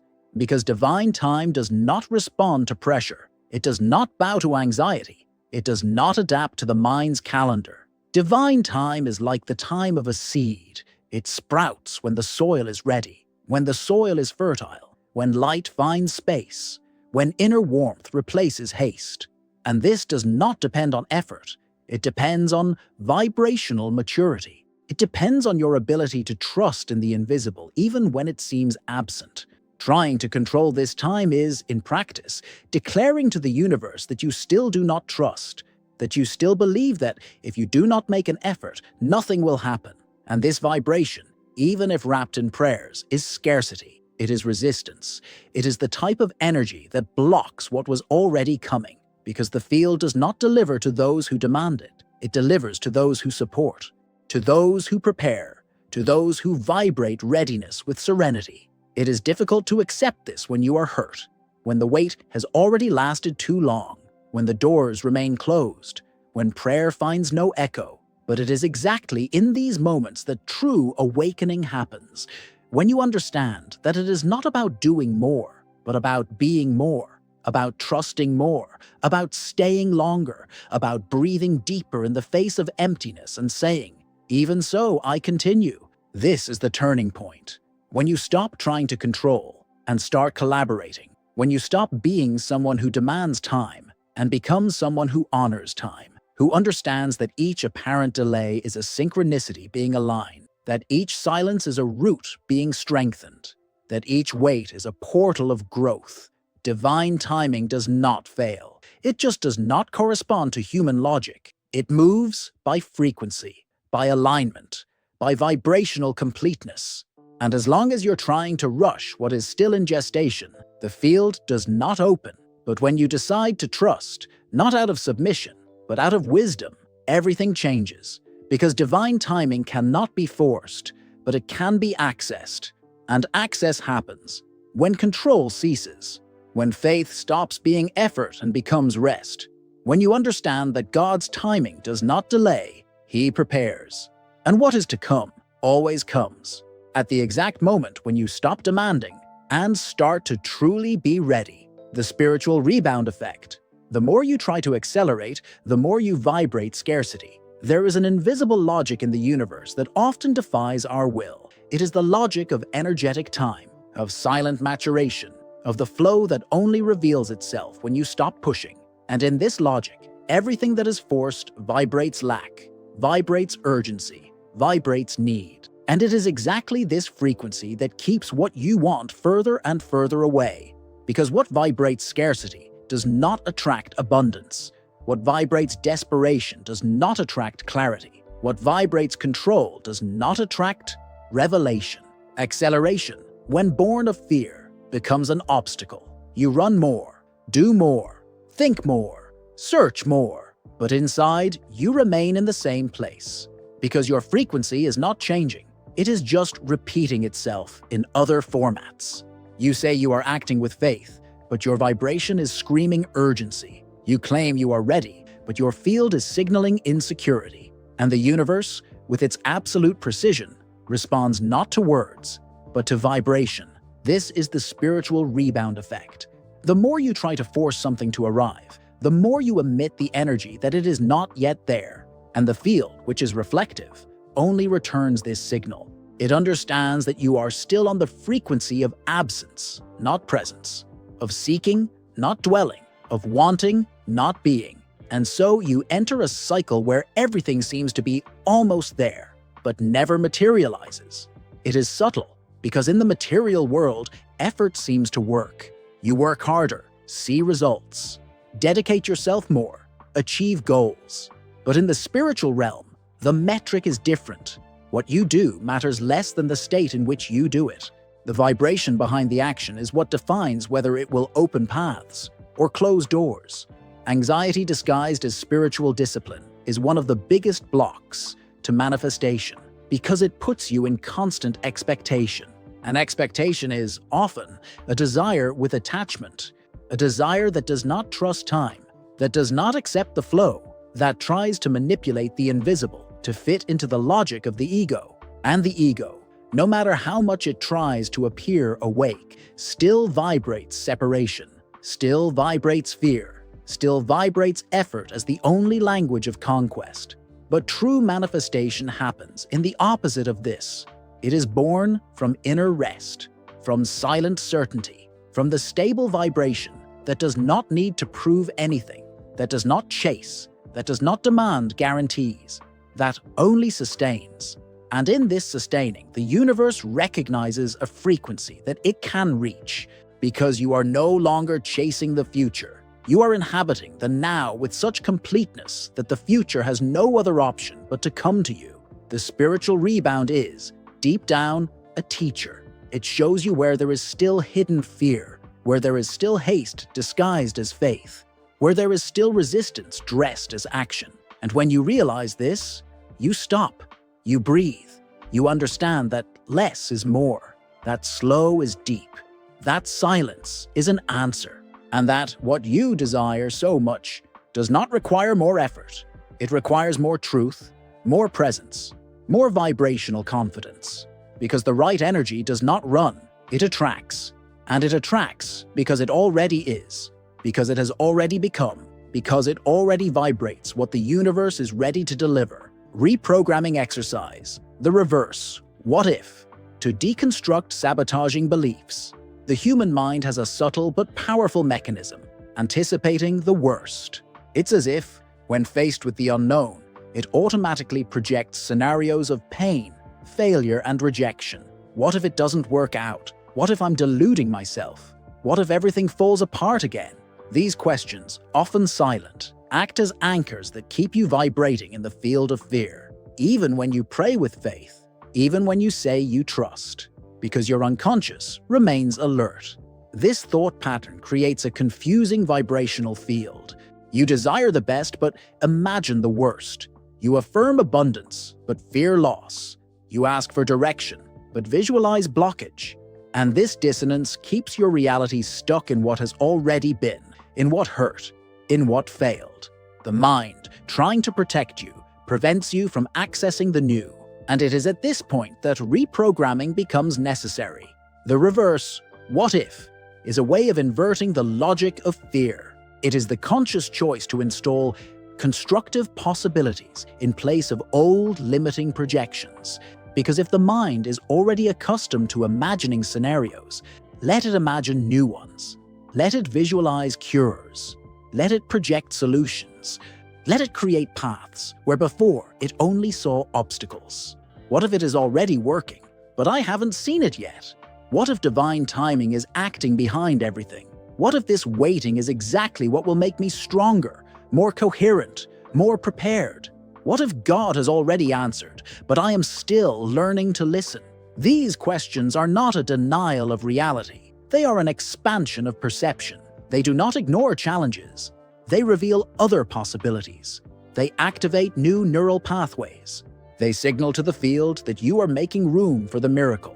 This change, although it may seem subtle, is profound because it transforms the vibrational structure that you carry in your daily life. Instead of waking up expecting obstacles, you start to wait for synchronicities. Instead of fearing pain, you start to recognize signs of healing. And that changes everything. It changes your body. It changes your mind. It changes what you attract. Reprogramming doesn't happen with a single sentence. It happens through conscious repetition. In the daily habit of asking yourself, what am I vibrating right now? What am I projecting? What kind of reality am I building with my silent thoughts? And then, with kindness, with truth, with presence, you change. You choose again. You affirm again. And with each new what if filled with light, the old what if of fear begins to dissolve. This is the spirituality that transforms, the one that enters your most intimate thoughts and realigns them with the vibration of creation. Because the universe doesn't just respond to what you feel, it also responds to what you expect. And if you expect good, good finds its way. Not because you forced it, but because you made room for it. Because you started living like someone who already knows that the best can also be real. That the flow can indeed surprise you with good. That divine timing never fails. And that your what if can finally be a bridge to the miracle. What if it doesn't work out becomes, what if it's already working out, but I haven't seen it yet? There is a mental pattern that imprisons the miracle before it even manifests. A pattern that lives in the form of doubt, of anticipation of failure, of automatic assumptions that reflect the past more than the present. What if it doesn't work out? This seemingly innocent question has the power to lower your vibration, to interrupt your confidence, to reconnect you to the very stories you want to transcend. It's a question that doesn't come from the future. It comes from memory. It comes from the pain that still pulsates. It comes from the attempt to protect yourself from frustration. But what would happen if instead of continuing this pattern, you reversed it? What if, at the exact moment that fear arose, you consciously reprogrammed it? What if it's already working out, but I haven't noticed it yet? This simple shift in perspective doesn't just change your mind. It changes your field because it activates a new possibility. And in the vibrational universe, what is activated with faith begins to move. Most people don't realize how blind they are to their own blessing. They wait for something so specific, so conditioned by limited expectations, that they fail to see what has already begun to happen silently. The unexpected support, the message at the right time, the small relief, the feeling that even without knowing how, something is coming together. But if you are only tuned into the "it hasn't happened yet," your focus narrows, and what is blossoming remains invisible because you vibrate absence instead of presence.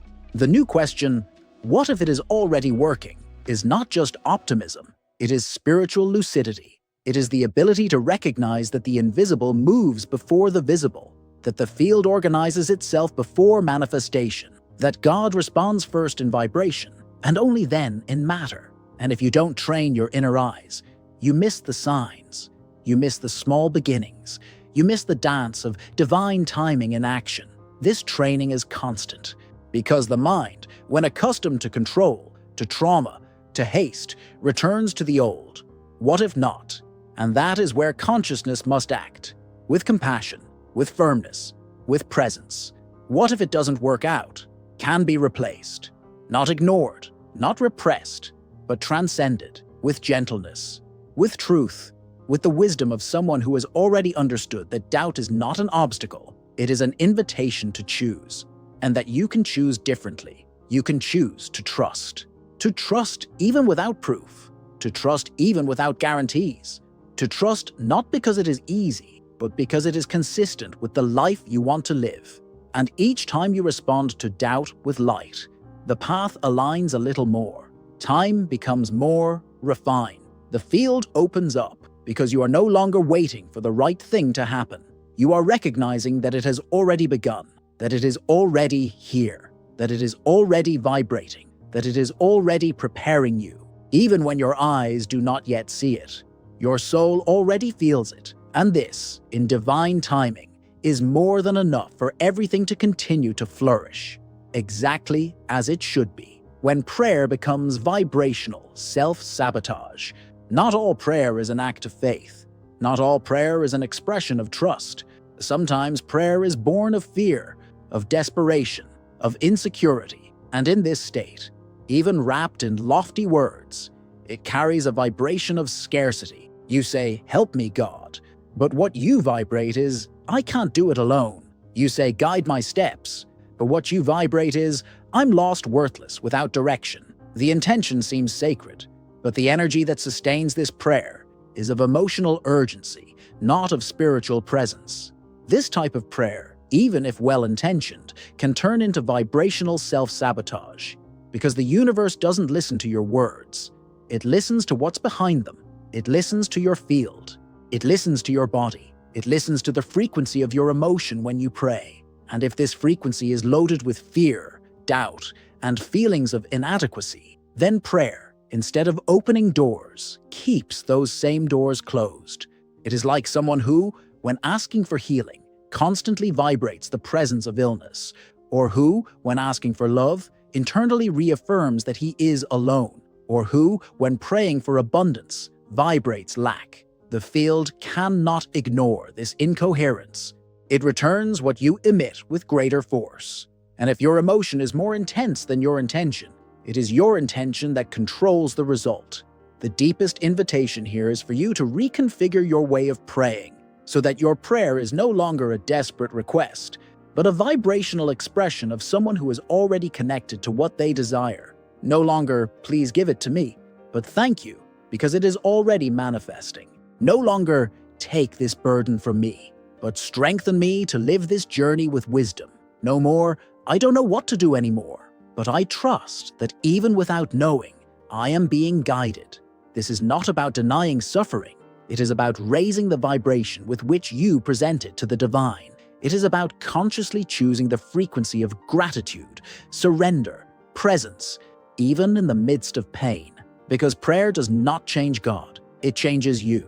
It changes your vibration.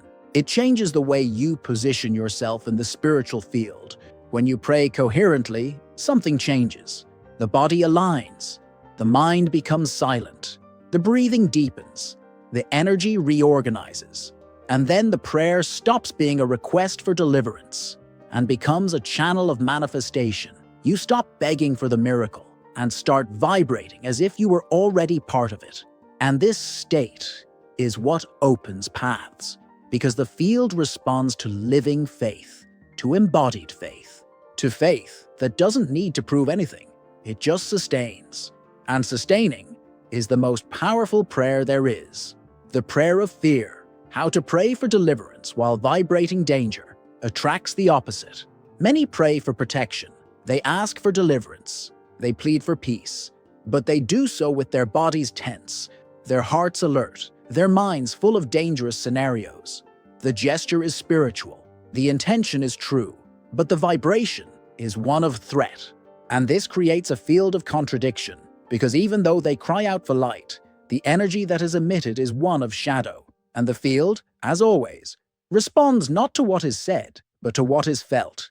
This is a delicate point, because prayer made out of fear is not a neutral prayer. It is often a vibrational affirmation that something bad is about to happen, that evil is lurking, that life is unstable, unpredictable, dangerous.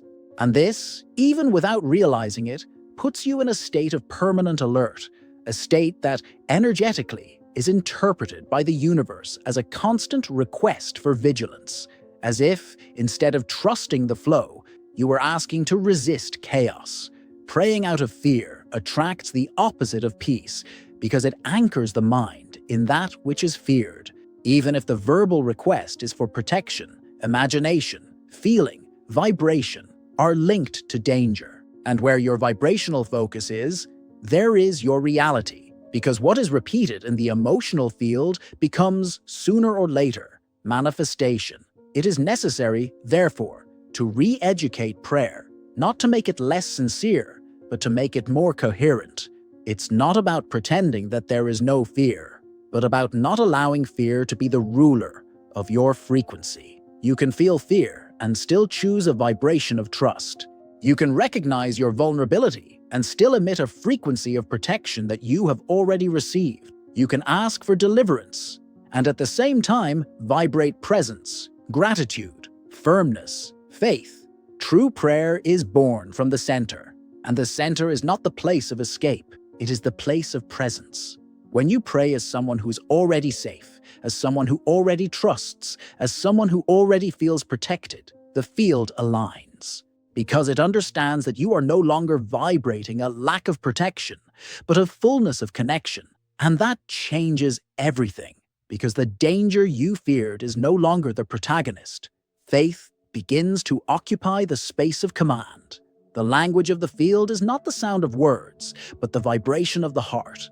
And when you pray with this rooted heart, even if you still feel fear, it does not dominate, it does not contaminate, it does not distort, it simply passes through. Because what remains is faith.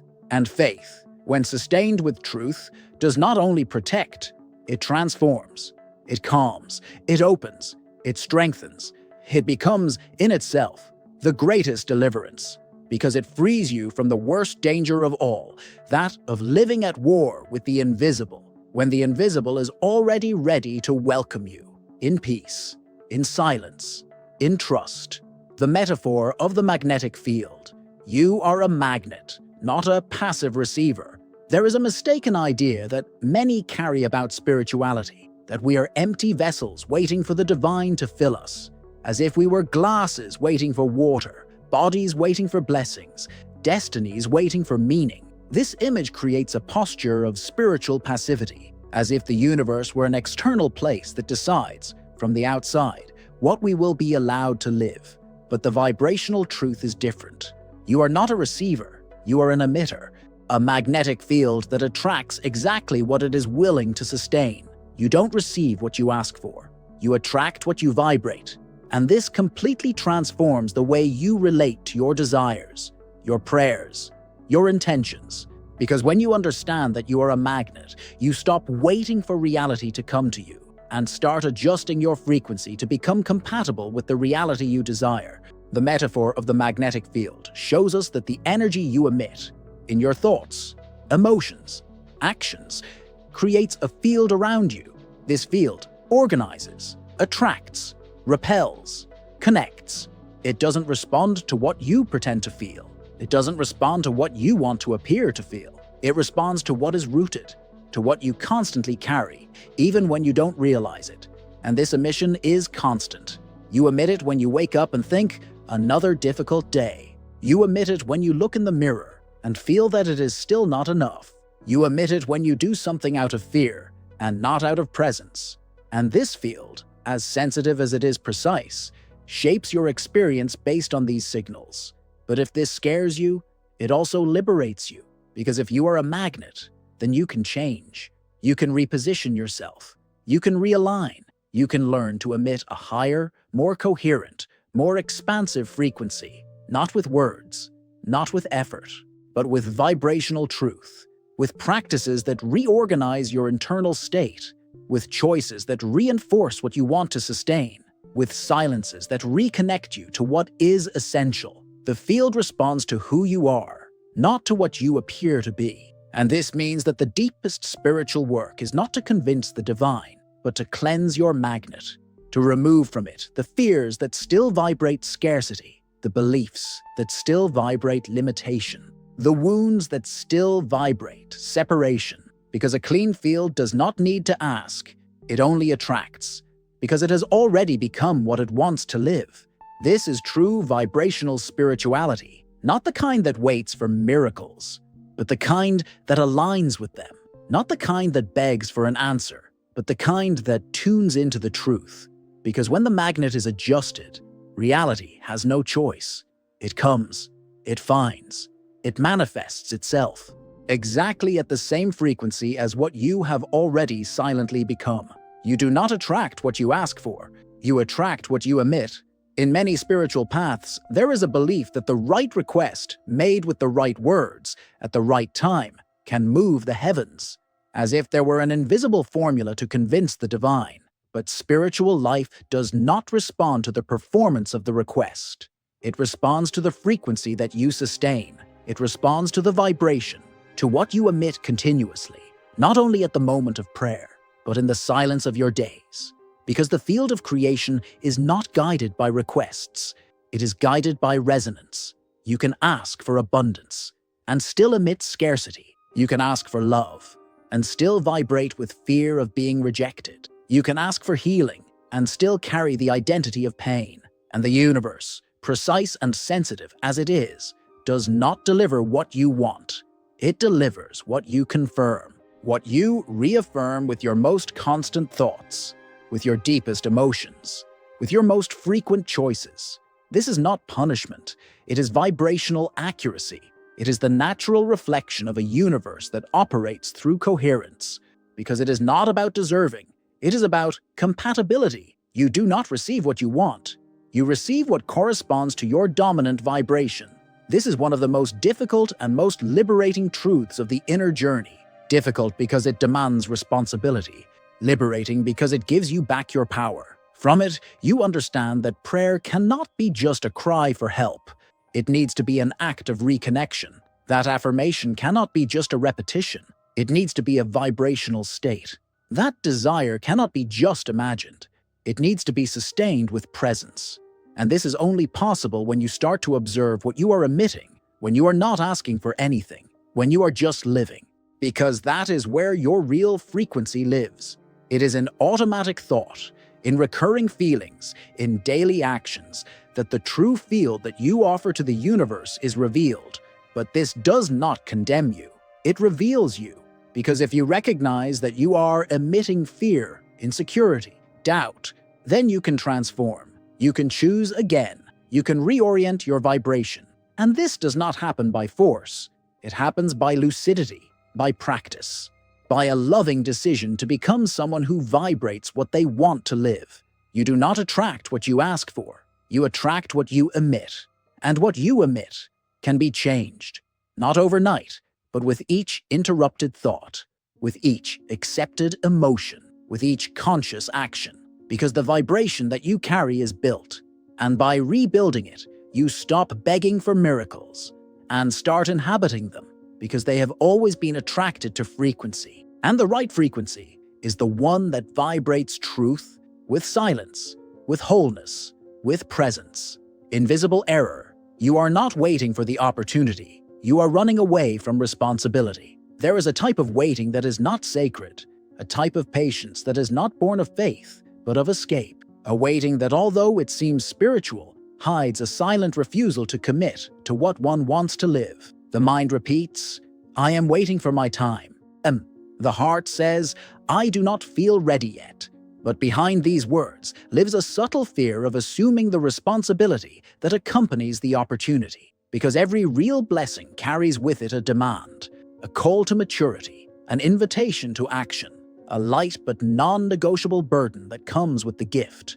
Receiving is easy when you only imagine the fruits, but the soul knows true transformation requires roots, and these roots need depth, presence, internal structure, and above all, vibrational responsibility. Many say they are waiting for a sign from God, but in truth, they are avoiding the discomfort of becoming the sign itself, because becoming it means facing old patterns. It means growing beyond excuses.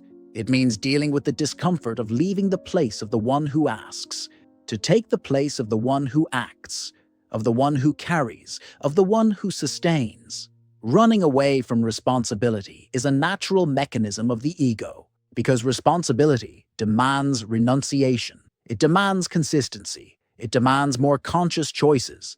And the ego fears losing the comfort of the zone where everything is a dream, but nothing is a commitment, where everything is ideal, but nothing is real. And so the opportunity approaches, but finds no space, because there is still escape, there is still hesitation, there is still attachment to the version that does not want to grow. But the divine opportunity is not a wrapped gift. It is a call to greatness. It comes disguised as a challenge, as discomfort, as difficult decisions, and only those who have already positioned themselves to take it recognize this opportunity. Those who have stopped saying, "I want," and started living as those who have already received it, as those who have already understood that God does not deliver ready-made tasks. He delivers missions, and every mission requires preparation. It is at this point that the truth reveals itself. You are not waiting for the opportunity. You are being prepared for the responsibility it demands. And the more you run away from this responsibility, the more distant it seems. Not because it does not exist, but because your vibration is not yet compatible with the task. It is not yet stable enough to sustain what could already be yours.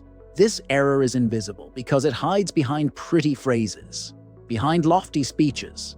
But the spiritual field is clear. It recognizes not what you say, but what you are willing to carry. And when you finally take responsibility, as the creator of your reality, something changes. The wait ends. Time opens up. The flow aligns. Because now, what seemed like an opportunity reveals itself as a consequence. And the consequence of living truth is always clarity. It is always a path. It is always an answer. Not for those who wait a little longer, but for those who, in silence, have decided not to run away anymore, not to postpone anymore, not to hide anymore. Because responsibility, when accepted with awareness, becomes the altar of the greatest transformation. And it is there that opportunity finds its home. God sends tasks disguised as challenges, not ready-made miracles. It is common to expect divine answers to come as packaged miracles, ready to be experienced, as if heaven should descend in the form of immediate relief, a perfect solution, a wide-open door. But the way God acts rarely matches this fantasy. What arrives, many times, is not what you asked for. It is what you need to become capable of sustaining what you asked for. God sends tasks, not ordinary tasks, but challenges that reveal hidden layers of your strength, situations that break old shells, that require decisions that you have been avoiding, that touch exactly where it hurts, not to hurt you, but to free you from the chronic pain of living small. Because while you wait for the miracle that solves, God sends the challenge that builds. The divine task, when it arrives, does not present itself as a blessing. It looks like a problem, like discomfort, like a delay, like a test. But it is not there to knock you down. It is there to transform you, to realign your frequency, to reveal what you still carry as resistance. And when you retreat from it, believing that this is not what I asked for, you lose the chance to realize that this was exactly what would prepare you for what comes next. Many pray for patience and receive situations that test their haste. They ask for abundance and face scarcity that reveals limiting habits. They beg for healing and come across memories that need to be revisited. The divine never delivers the miracle packaged. It delivers the mission. Because heaven is not a factory of solutions, but a school of consciousness. And consciousness only expands through a task accepted with presence. A challenge, when honored, becomes a portal. But when resisted, it becomes a cycle. And you remain there, asking for more light, but denying the path through which the light chose to enter. Waiting for a new reality, but without going through the process that would make you vibrationally compatible with it. This is the key. You are not being punished. You are being aligned. The task that hurts is the tool for polishing. The discomfort that bothers is the invitation to expansion. Temporary chaos is the reorganization of what was stagnant. And when you stop running away from the task and start asking, "Why is this here?" instead of, "Why is this happening to me?" something changes. You stop being a victim of the challenge and start being a channel for transformation. God sends tasks, and when you start to see them with spiritual eyes, you understand that each one of them carries within itself the seed of what you so much hope for, not as a prize, but as a consequence, because the miracle is not what happens outside, it is what happens inside. When you accept the task as the exact expression of the response that you are already ready to live. The power of coherent identity. Stop asking like a spiritual beggar. There is a subtle frequency that many people carry when they approach the divine, a vibration of spiritual scarcity that, even wrapped in words of faith, is still loaded with doubt, fear, and feelings of unworthiness. It is as if, Before God, the heart were saying, "I am not enough." And then, even when asking sincerely, the soul vibrates like a spiritual beggar, someone who begs for something he does not believe he is worthy of receiving. But the universe does not respond to the intensity of the request. It responds to the coherence of identity. You do not attract what you ask for more strongly. You attract what you already vibrate as truth. And if your spiritual identity is still linked to lack, guilt, and inferiority, you can repeat mantras, say prayers, create rituals, but your vibration will continue to emit a message of, "I am not yet." And this is the vibration that the field recognizes. True prayer does not come from desperation. It comes from identity. It is born from an inner place where you already know you are connected, already feel part of, already recognize that the blessing is not a prize, but a reflection of what you hold within. And this is not spiritual arrogance. It is vibrational maturity. It is when you stop seeking God as someone who lives far away and start expressing yourself as someone who already vibrates in alignment with the divine. This coherent identity is not a mask. It is a memory being reactivated. It is the return to your essential nature, to your original vibration, to the certainty that you no longer need to beg for what is already yours by vibrational right. You only need to sustain who you are, and this requires decision. It requires presence. It requires abandoning the old identity that fed on spiritual scarcity. Stop asking as if you were begging for something unattainable. Start living as if you are already the channel of what you desire. This changes your posture, changes your body, changes the tone of your prayer. You stop asking for deliverance and start giving thanks for the protection you already feel. You stop asking for love and start vibrating the love that you have already become. You stop begging for signs and start walking as if you are already being guided. The universe does not respond to those who shout the loudest. It responds to those who vibrate most truthfully. A coherent identity is one that not only believes, but embodies it, that not only affirms, but sustains it, that not only desires, but aligns itself. And it is in this state that requests become declarations, that prayer becomes frequency, that waiting becomes encounter, because you are no longer begging for a miracle. You are already its vibration, in silence, in presence, in total coherence with what heaven is ready to manifest. Energy affirmation technique. How does a channel of creation think? There is a question that can completely change the way you think, feel, and create. How does a channel of creation think? This question is not conceptual. It is vibrational. It does not ask for a mental response. It asks for a state. It asks for a frequency. It asks you to remember who you are when you are not trying to be accepted, when you are not trying to please, when you are not trying to convince life that you are worthy, when you simply vibrate because you have already recognized that you are an active part of what manifests. A creative channel does not think like someone who is needy. He thinks like someone who is already aligned with the flow. A creative channel does not think, "How can I achieve this?" but "How can I expand what is already here?" He does not think, "How can I protect myself?" but "How can I trust more deeply in the field that already supports me?" He does not live trying to escape error. He lives assuming the truth that is updated with each vibrational choice. The technique of energetic affirmation begins exactly here, in reformulating the thought from the identity you want to inhabit. If you want to live in peace, do not say, "I want peace." Say, "I am a stable channel of peace." And then observe, does your body correspond to this affirmation? Does your tone of voice sustain this vibration? Do your thoughts repeat this frequency throughout the day? It is not about repeating phrases. It is about creating resonance. It is about emitting what you want to sustain. It is about becoming, in each thought, the truest and most coherent version of what you want to manifest. How does a creative channel think? Think lightly but firmly. Think with faith, but with presence. Think with expectation, but without anxiety. Think with gratitude, even before seeing. Think with simplicity, even when accessing greatness. And each thought of this kind adjusts the field, corrects the course, aligns the invisible. This technique does not require time. It requires intention. During the day, return to this question. What am I thinking right now?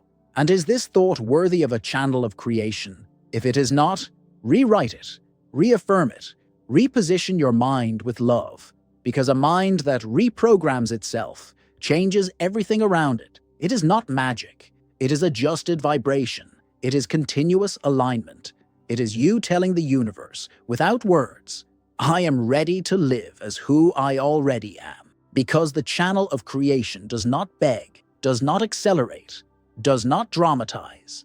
It only sustains, in frequency, in truth, in deep coherence with that which already pulses within it, even before it becomes visible. Strategic silence.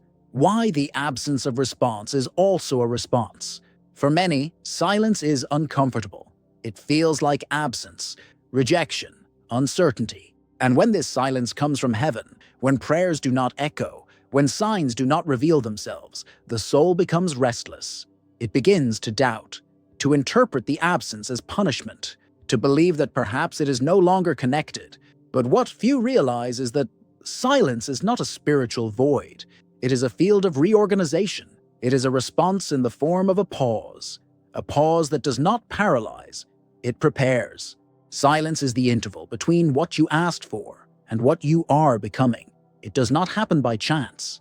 It appears as a vibrational space for you to notice what you previously ignored, for you to see what was hidden behind the words, for you to feel what you would not have the courage to hear if the answer came too soon, because shallow answers do not sustain deep souls.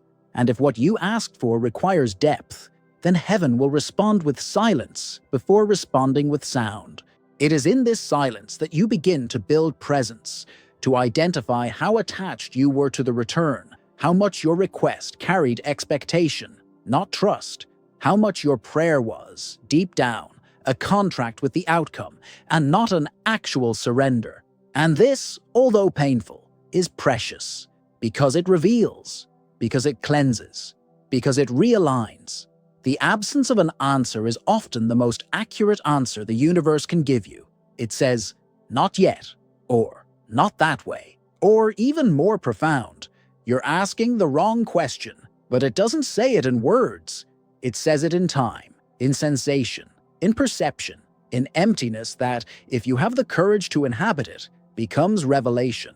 Silence can also be a test of vibration. It shows what you really believe when everything is quiet.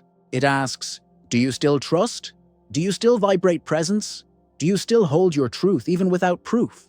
And when the answer is yes, when you remain whole, even without a sign, the field opens. Because silence has already fulfilled its mission. It has already shown you what only silence could show. This is the strategic silence.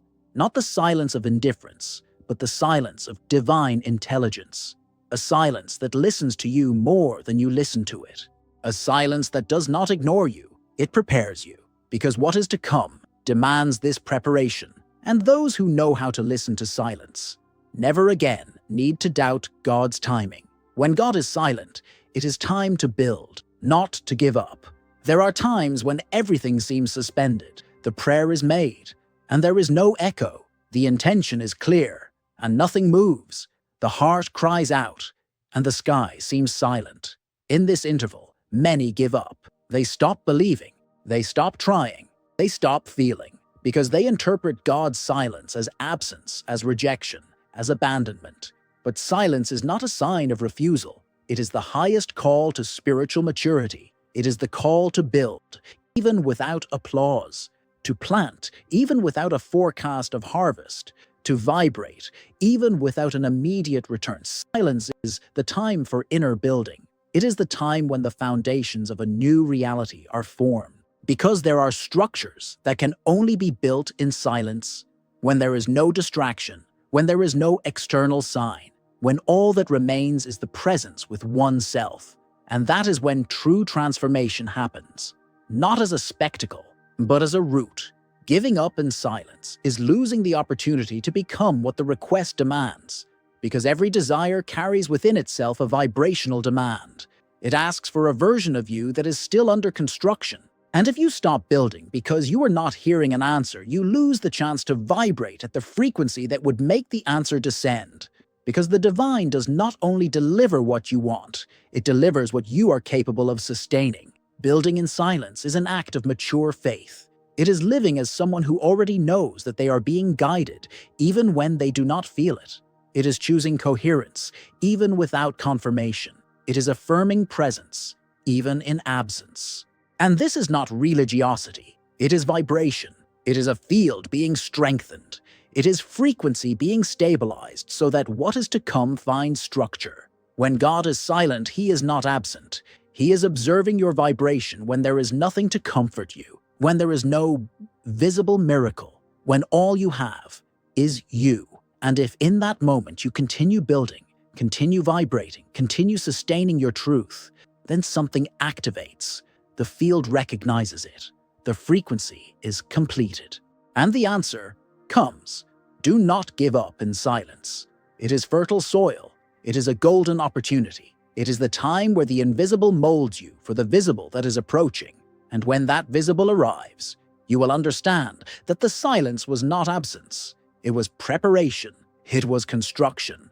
It was God, silently, making you ready. Frequency of anticipation. How to activate the vibrational state of that which you have not yet experienced. Imagine that everything you desire already exists, but not in linear time. It exists in a vibrational state, a space where everything is possible, everything is fluid, everything is real before it is visible. This place is not outside. It is within you, and what defines whether you access it or not is your frequency. More than waiting for what you want to experience, you need to learn to vibrate as if you were already experiencing it. That is the point. This is the frequency of anticipation. The frequency of anticipation is not expectation. Expectation still carries doubt. It still carries anxiety. It still carries absence. Anticipation, on the contrary, is the vibration of presence before presence.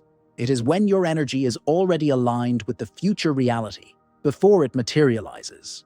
It is like smiling for something that has not yet arrived, but that already vibrates within you as certainty. Activating this state is not pretending.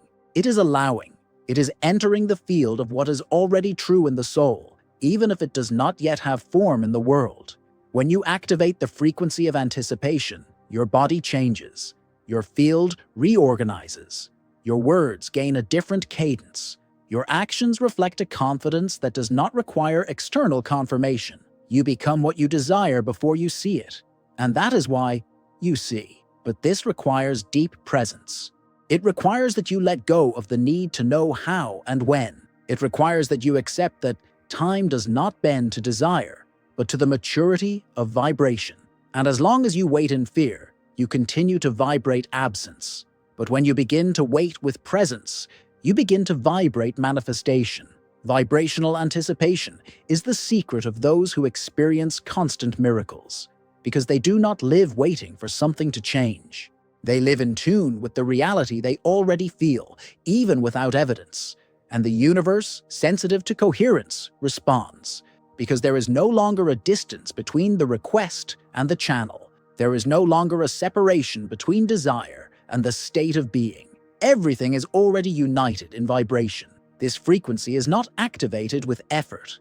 It is activated with surrender, with visualization that moves, with gratitude that anticipates, with silence that anchors, with choices that reflect the future being lived now. Because when you vibrate as someone who has already received, the field understands, and what was possibility becomes presence, becomes experience, becomes reality. And when this happens, you no longer say, "I wait." You say, "I vibrate." And this new way of living transforms everything, because you stop being someone who waits and become someone who inhabits, someone who embodies, someone who vibrates, as if they already were, because in truth, they already are, and they always were. Spiritual neuroplasticity, training the brain to inhabit the future state now. Few realize, but spirituality and neuroscience go hand in hand. The way you think, feel, and act repeatedly shapes not only your vibration, but also the physical structure of your brain. And this means something extraordinary. You can train yourself to live now the internal state of what you want to experience in the future. This is the principle of spiritual neuroplasticity. Your brain does not distinguish between what is experienced externally and what is intensely imagined with emotion. When you visualize, feel, and vibrate something as if it were already real, your brain builds new neural pathways. These pathways create more aligned thought patterns, more coherent emotional responses, and make room for your body to live in harmony with the field you want to access. You do not just imagine the future, you practice it in the present. The practice is not about illusion, it is about vibrational anticipation sustained by conscious repetition. You sit, close your eyes, breathe, and inhabit the landscape of your soul. See, feel, listen, live within until your entire body recognizes it as possible, as familiar, as safe. And when that happens, your field adjusts, because the vibration of what you desire ceases to be external. It becomes yours. It becomes natural. This is the great key to coherent manifestation. You do not attract miracles with haste or effort. You attract them with aligned, vibrational repetition. The more you practice the emotional state of your desired future, the more your body accepts it as present. And the field, which responds to vibrational truth, understands this is already real for it. And then it begins to organize reality around this frequency. Spiritual neuroplasticity is, therefore, an act of faith with a scientific basis. It is the union of the invisible with the tangible, of the spiritual with the biological, of desire with the discipline of feeling. And this discipline does not need to be rigid. It needs to be constant. It needs to be loving. It needs to be imbued with intention. Training the brain is not about forcing. It is about softening. It is about repeating with reverence. It is about surrendering to the process of becoming compatible with what you want to experience. And this does not happen overnight. It happens day after day, vibration after vibration, visualization after visualization, until what seemed distant becomes obvious, natural, real, because it already lives within you. And when it lives within you, the external world only confirms it. Not because you asked for it more strongly, but because you trained it more truthfully, vibrationally, neurally, spiritually, integrally. And now, you no longer wait for the future, you inhabit it. And by inhabiting it constantly, you create it, with body, with soul, with consciousness. True story, he waited 7 years for the answer, but it was already with him the whole time. There was a man who sought answers, 7 years, 7 long years of prayers, fasts, readings, retreats, and silence. 7 years asking for direction, and indeed, for clarity. He woke up every day with the same question burning in his chest. God, what do you want from me? And time passed, and nothing. No dream, no revelation, no sign, just silence. But this man did not stop. He continued to serve. He continued to work. He continued to love. He continued to build his life with the little he knew, until one day, in a simple conversation with someone he barely knew, he heard, "Don't you realize? The answer is already in your routine. You're not waiting for direction. You're living the mission." And at that moment, everything fell into place. He realized that the answer was never outside. It was always in his daily gestures, in the way he welcomed people, in the way he treated others, in the patience he cultivated, in the peace he generated even without realizing it. The mission he sought so much was already him. The direction he asked for was already being lived, silently, every day. This story is not rare. It is, in fact, the portrait of many spiritual hearts. Hearts that wait for something grand, miraculous, supernatural. When what God does most is reveal himself in the ordinary, in the simple, in the repetitive, in the small. And the spiritual ego, anxious for extraordinary events, fails to recognize the extraordinary being experienced in silence. Most of God's answers do not come like thunder.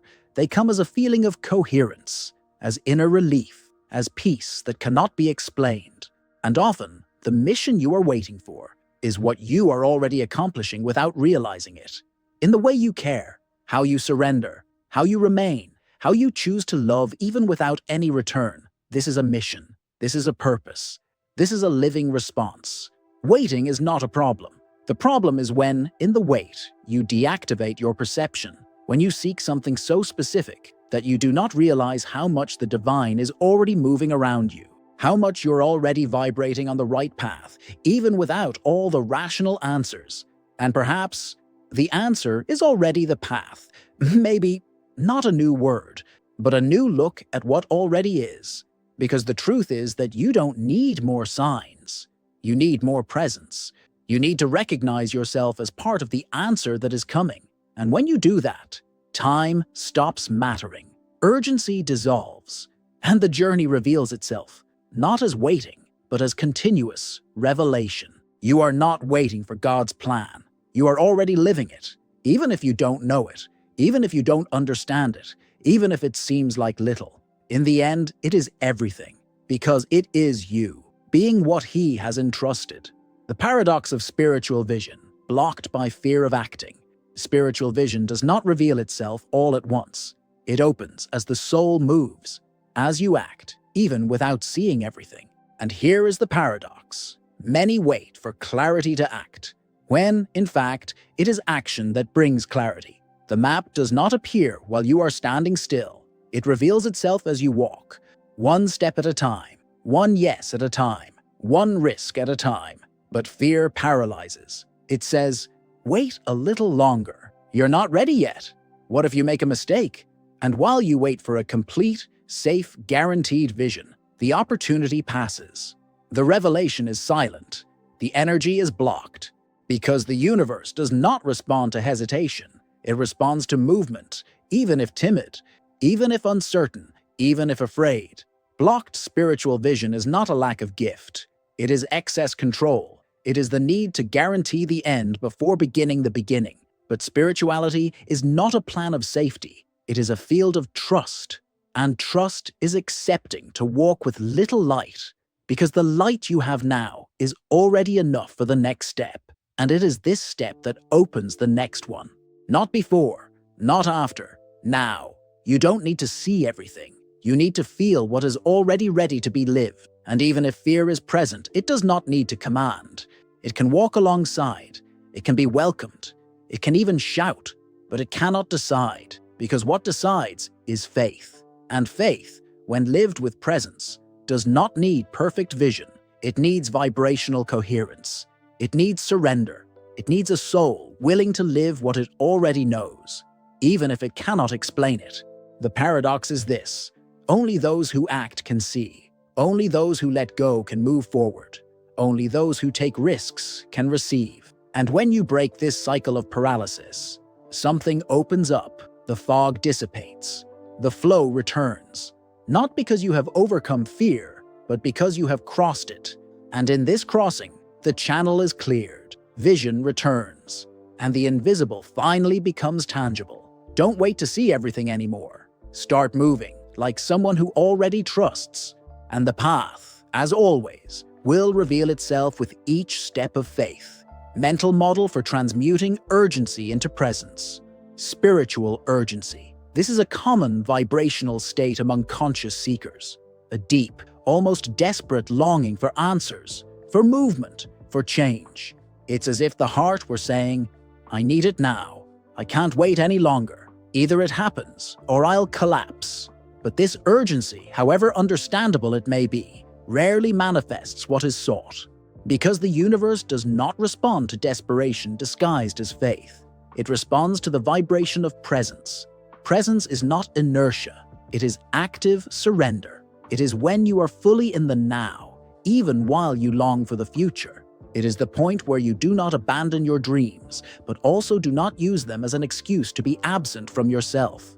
You hold them lightly, with reverence, with silent trust that everything is aligning, even when nothing seems to move. Transmuting urgency into presence requires a different mental model.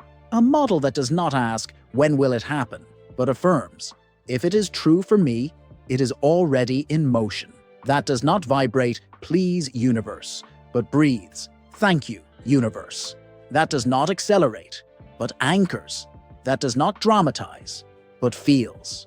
The mind programmed for control will resist. It will tell you that if you stop running, you will lose.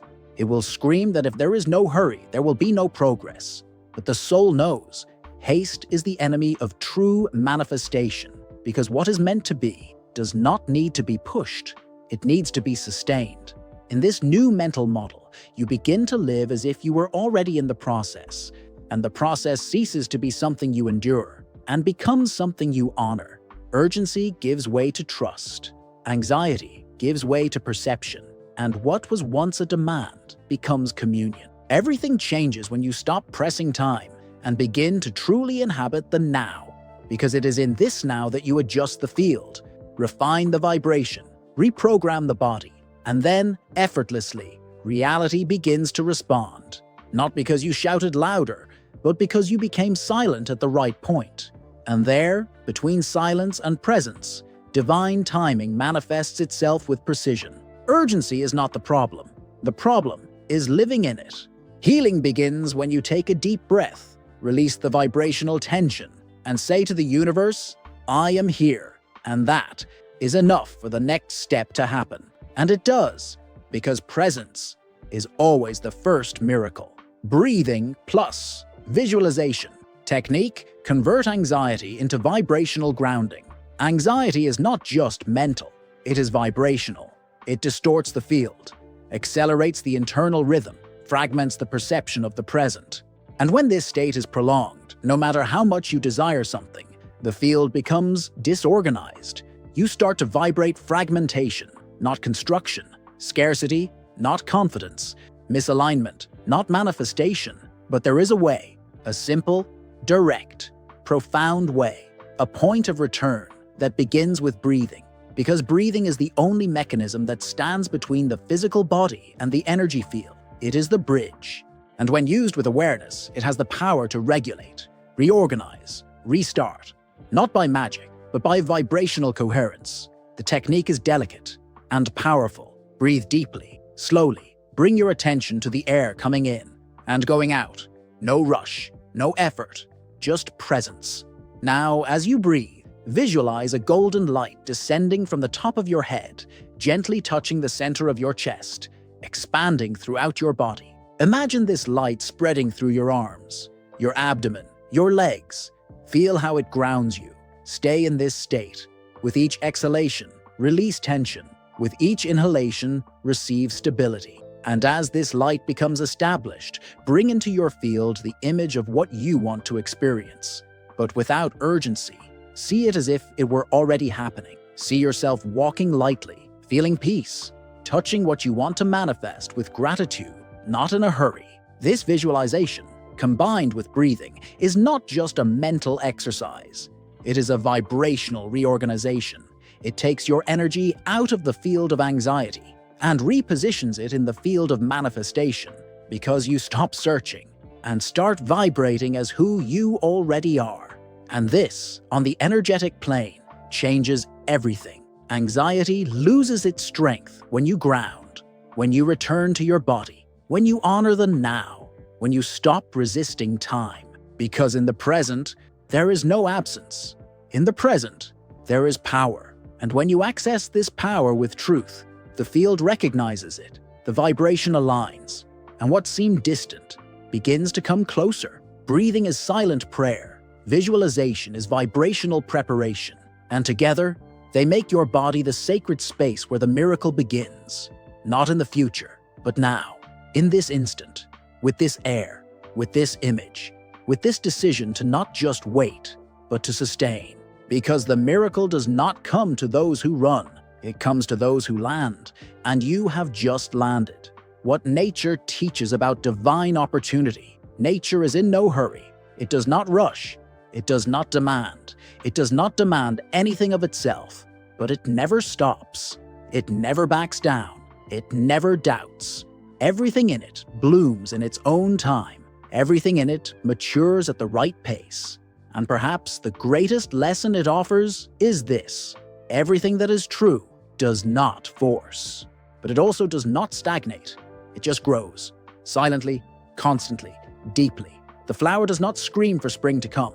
It just remains, enduring the winter, welcoming the rain, silencing the cold. But inside, life goes on. The seed, buried, dark, invisible, also grows. Before it is seen, it is already in process. Before it touches the light, it is already expanding. And this cycle, which to human eyes seems static, is in fact the most accurate portrayal of divine timing, because God's opportunity is like a sprout. It does not come ready-made. It does not invade. It does not impose itself. It germinates. It develops. And you need to find fertile ground on this side, a soul that is willing to grow together, that does not harvest without planting, that does not want to blossom without taking root, that understands that not even a flower demands that the bud open before its time. Nature teaches that haste does not sustain, that forcing does not last, that silent greatness is more real than any spectacle, and that the invisible is part of the process, not its absence. When you connect with this rhythm, you stop fighting time, you stop racing against the spiritual clock, and you begin to inhabit the flow. You begin to vibrate as if you know. Spring does not fail. It just needs you not to give up in winter. Nature does not need to see to believe. It simply surrenders to the cycle. And in doing so, it transforms itself into a miracle, into beauty that is not rushed, into life that is not tested. It simply is. So are you when you accept growing with time, when you do not try to rush the bud, when you do not demand flowering before maturity, because divine opportunity is like nature. It doesn't come when you shout. It comes when you hold on, when you honor the time of the root, when you remain, when you are silent, when you trust, because everything that grows with truth blooms at the right time, in the right vibration, in the right soul, and that soul could be yours if you, like nature, know how to wait with faith and grow, even in silence. Not even the flower forces the bud to open, but it never stops growing in silence.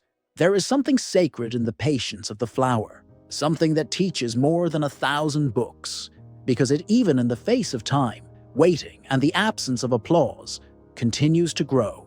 It doesn't demand spring. It doesn't demand heat. It doesn't beg for the sun. But it trusts. It trusts what it feels inside. It trusts the invisible process.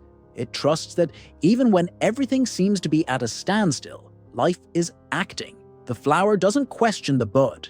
It knows that it will open at the right time, with the right light, in the exact season. But until then, it grows, silently, patiently, with a faith that doesn't shout, but sustains. And that's the kind of growth that transforms, that endures, that blooms. You, like the flower, are here to grow, not to prove yourself, not to force yourself, not to rush, but to allow yourself to mature, to embrace time, to honor the cycle, and to keep expanding even without evidence. Because the field doesn't respond to impatience. It responds to vibrational constancy. It's not about waiting for the bud to open. It's about not stopping growing until it opens. Because when you grow truthfully, flowering is inevitable. It comes, not as a surprise, but as a response, as a consequence, as a visible expression of a process that was deep, honest, silent. The flower doesn't need force to open. It needs maturation. So is your spiritual life. The bud that hasn't opened yet isn't late. It's just being prepared. And in the meantime, your only task is to keep growing, with faith, with silence, with love for the process. Because when the time comes, you will blossom. Not because you struggle, but because you have become the perfect field for the divine to manifest. Divine opportunities do not come ready-made. They find you ready. We have reached the point where the journey meets the essence, where everything that has been felt, lived, reflected upon, and transformed comes together in a simple but profound truth. God's greatest opportunity will not come as a wrapped gift. It will come as a silent response to the frequency you have decided to sustain. It is not about waiting for God. It is about preparing yourself for what He has already set in motion within you. Napoleon Hill reminds us, opportunity is organized energy waiting for a prepared human channel. And this preparation is not made of haste, nor of desperation, nor of incessant requests. It is made of vibrational construction, of conscious choices, of small steps aligned with great truths.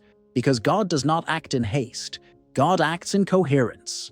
William Walker Atkinson wrote, "The mind that knows itself recognizes the flow of the law and directs it firmly. This recognition only happens when you stop seeing yourself as someone on the margins of life and begin to recognize yourself as an active part of creation, not as a passive observer, but as a field in motion, a conscious channel, a vibrational being who not only dreams but embodies. You do not attract miracles. You become their meeting point. The miracle is not external. It is internal. It is vibrational. It is born in the field before it is born into the world. And the field only responds to those who are willing to live as those who already are, to walk as those who already trust, to breathe as those who already sustain. God's greatest opportunity will not free you from responsibility. It will give you exactly what demands the most from you: more faith, more presence, more courage, more truth, because the opportunity does not come to complete you. It comes to be completed by you. This is the final point and also the beginning. The question that remains, whispering silently, is not, when will it happen? But rather, are you willing to stop asking and start becoming? If the answer is yes, then heaven has already heard you, and your vibration has already begun to pave the way.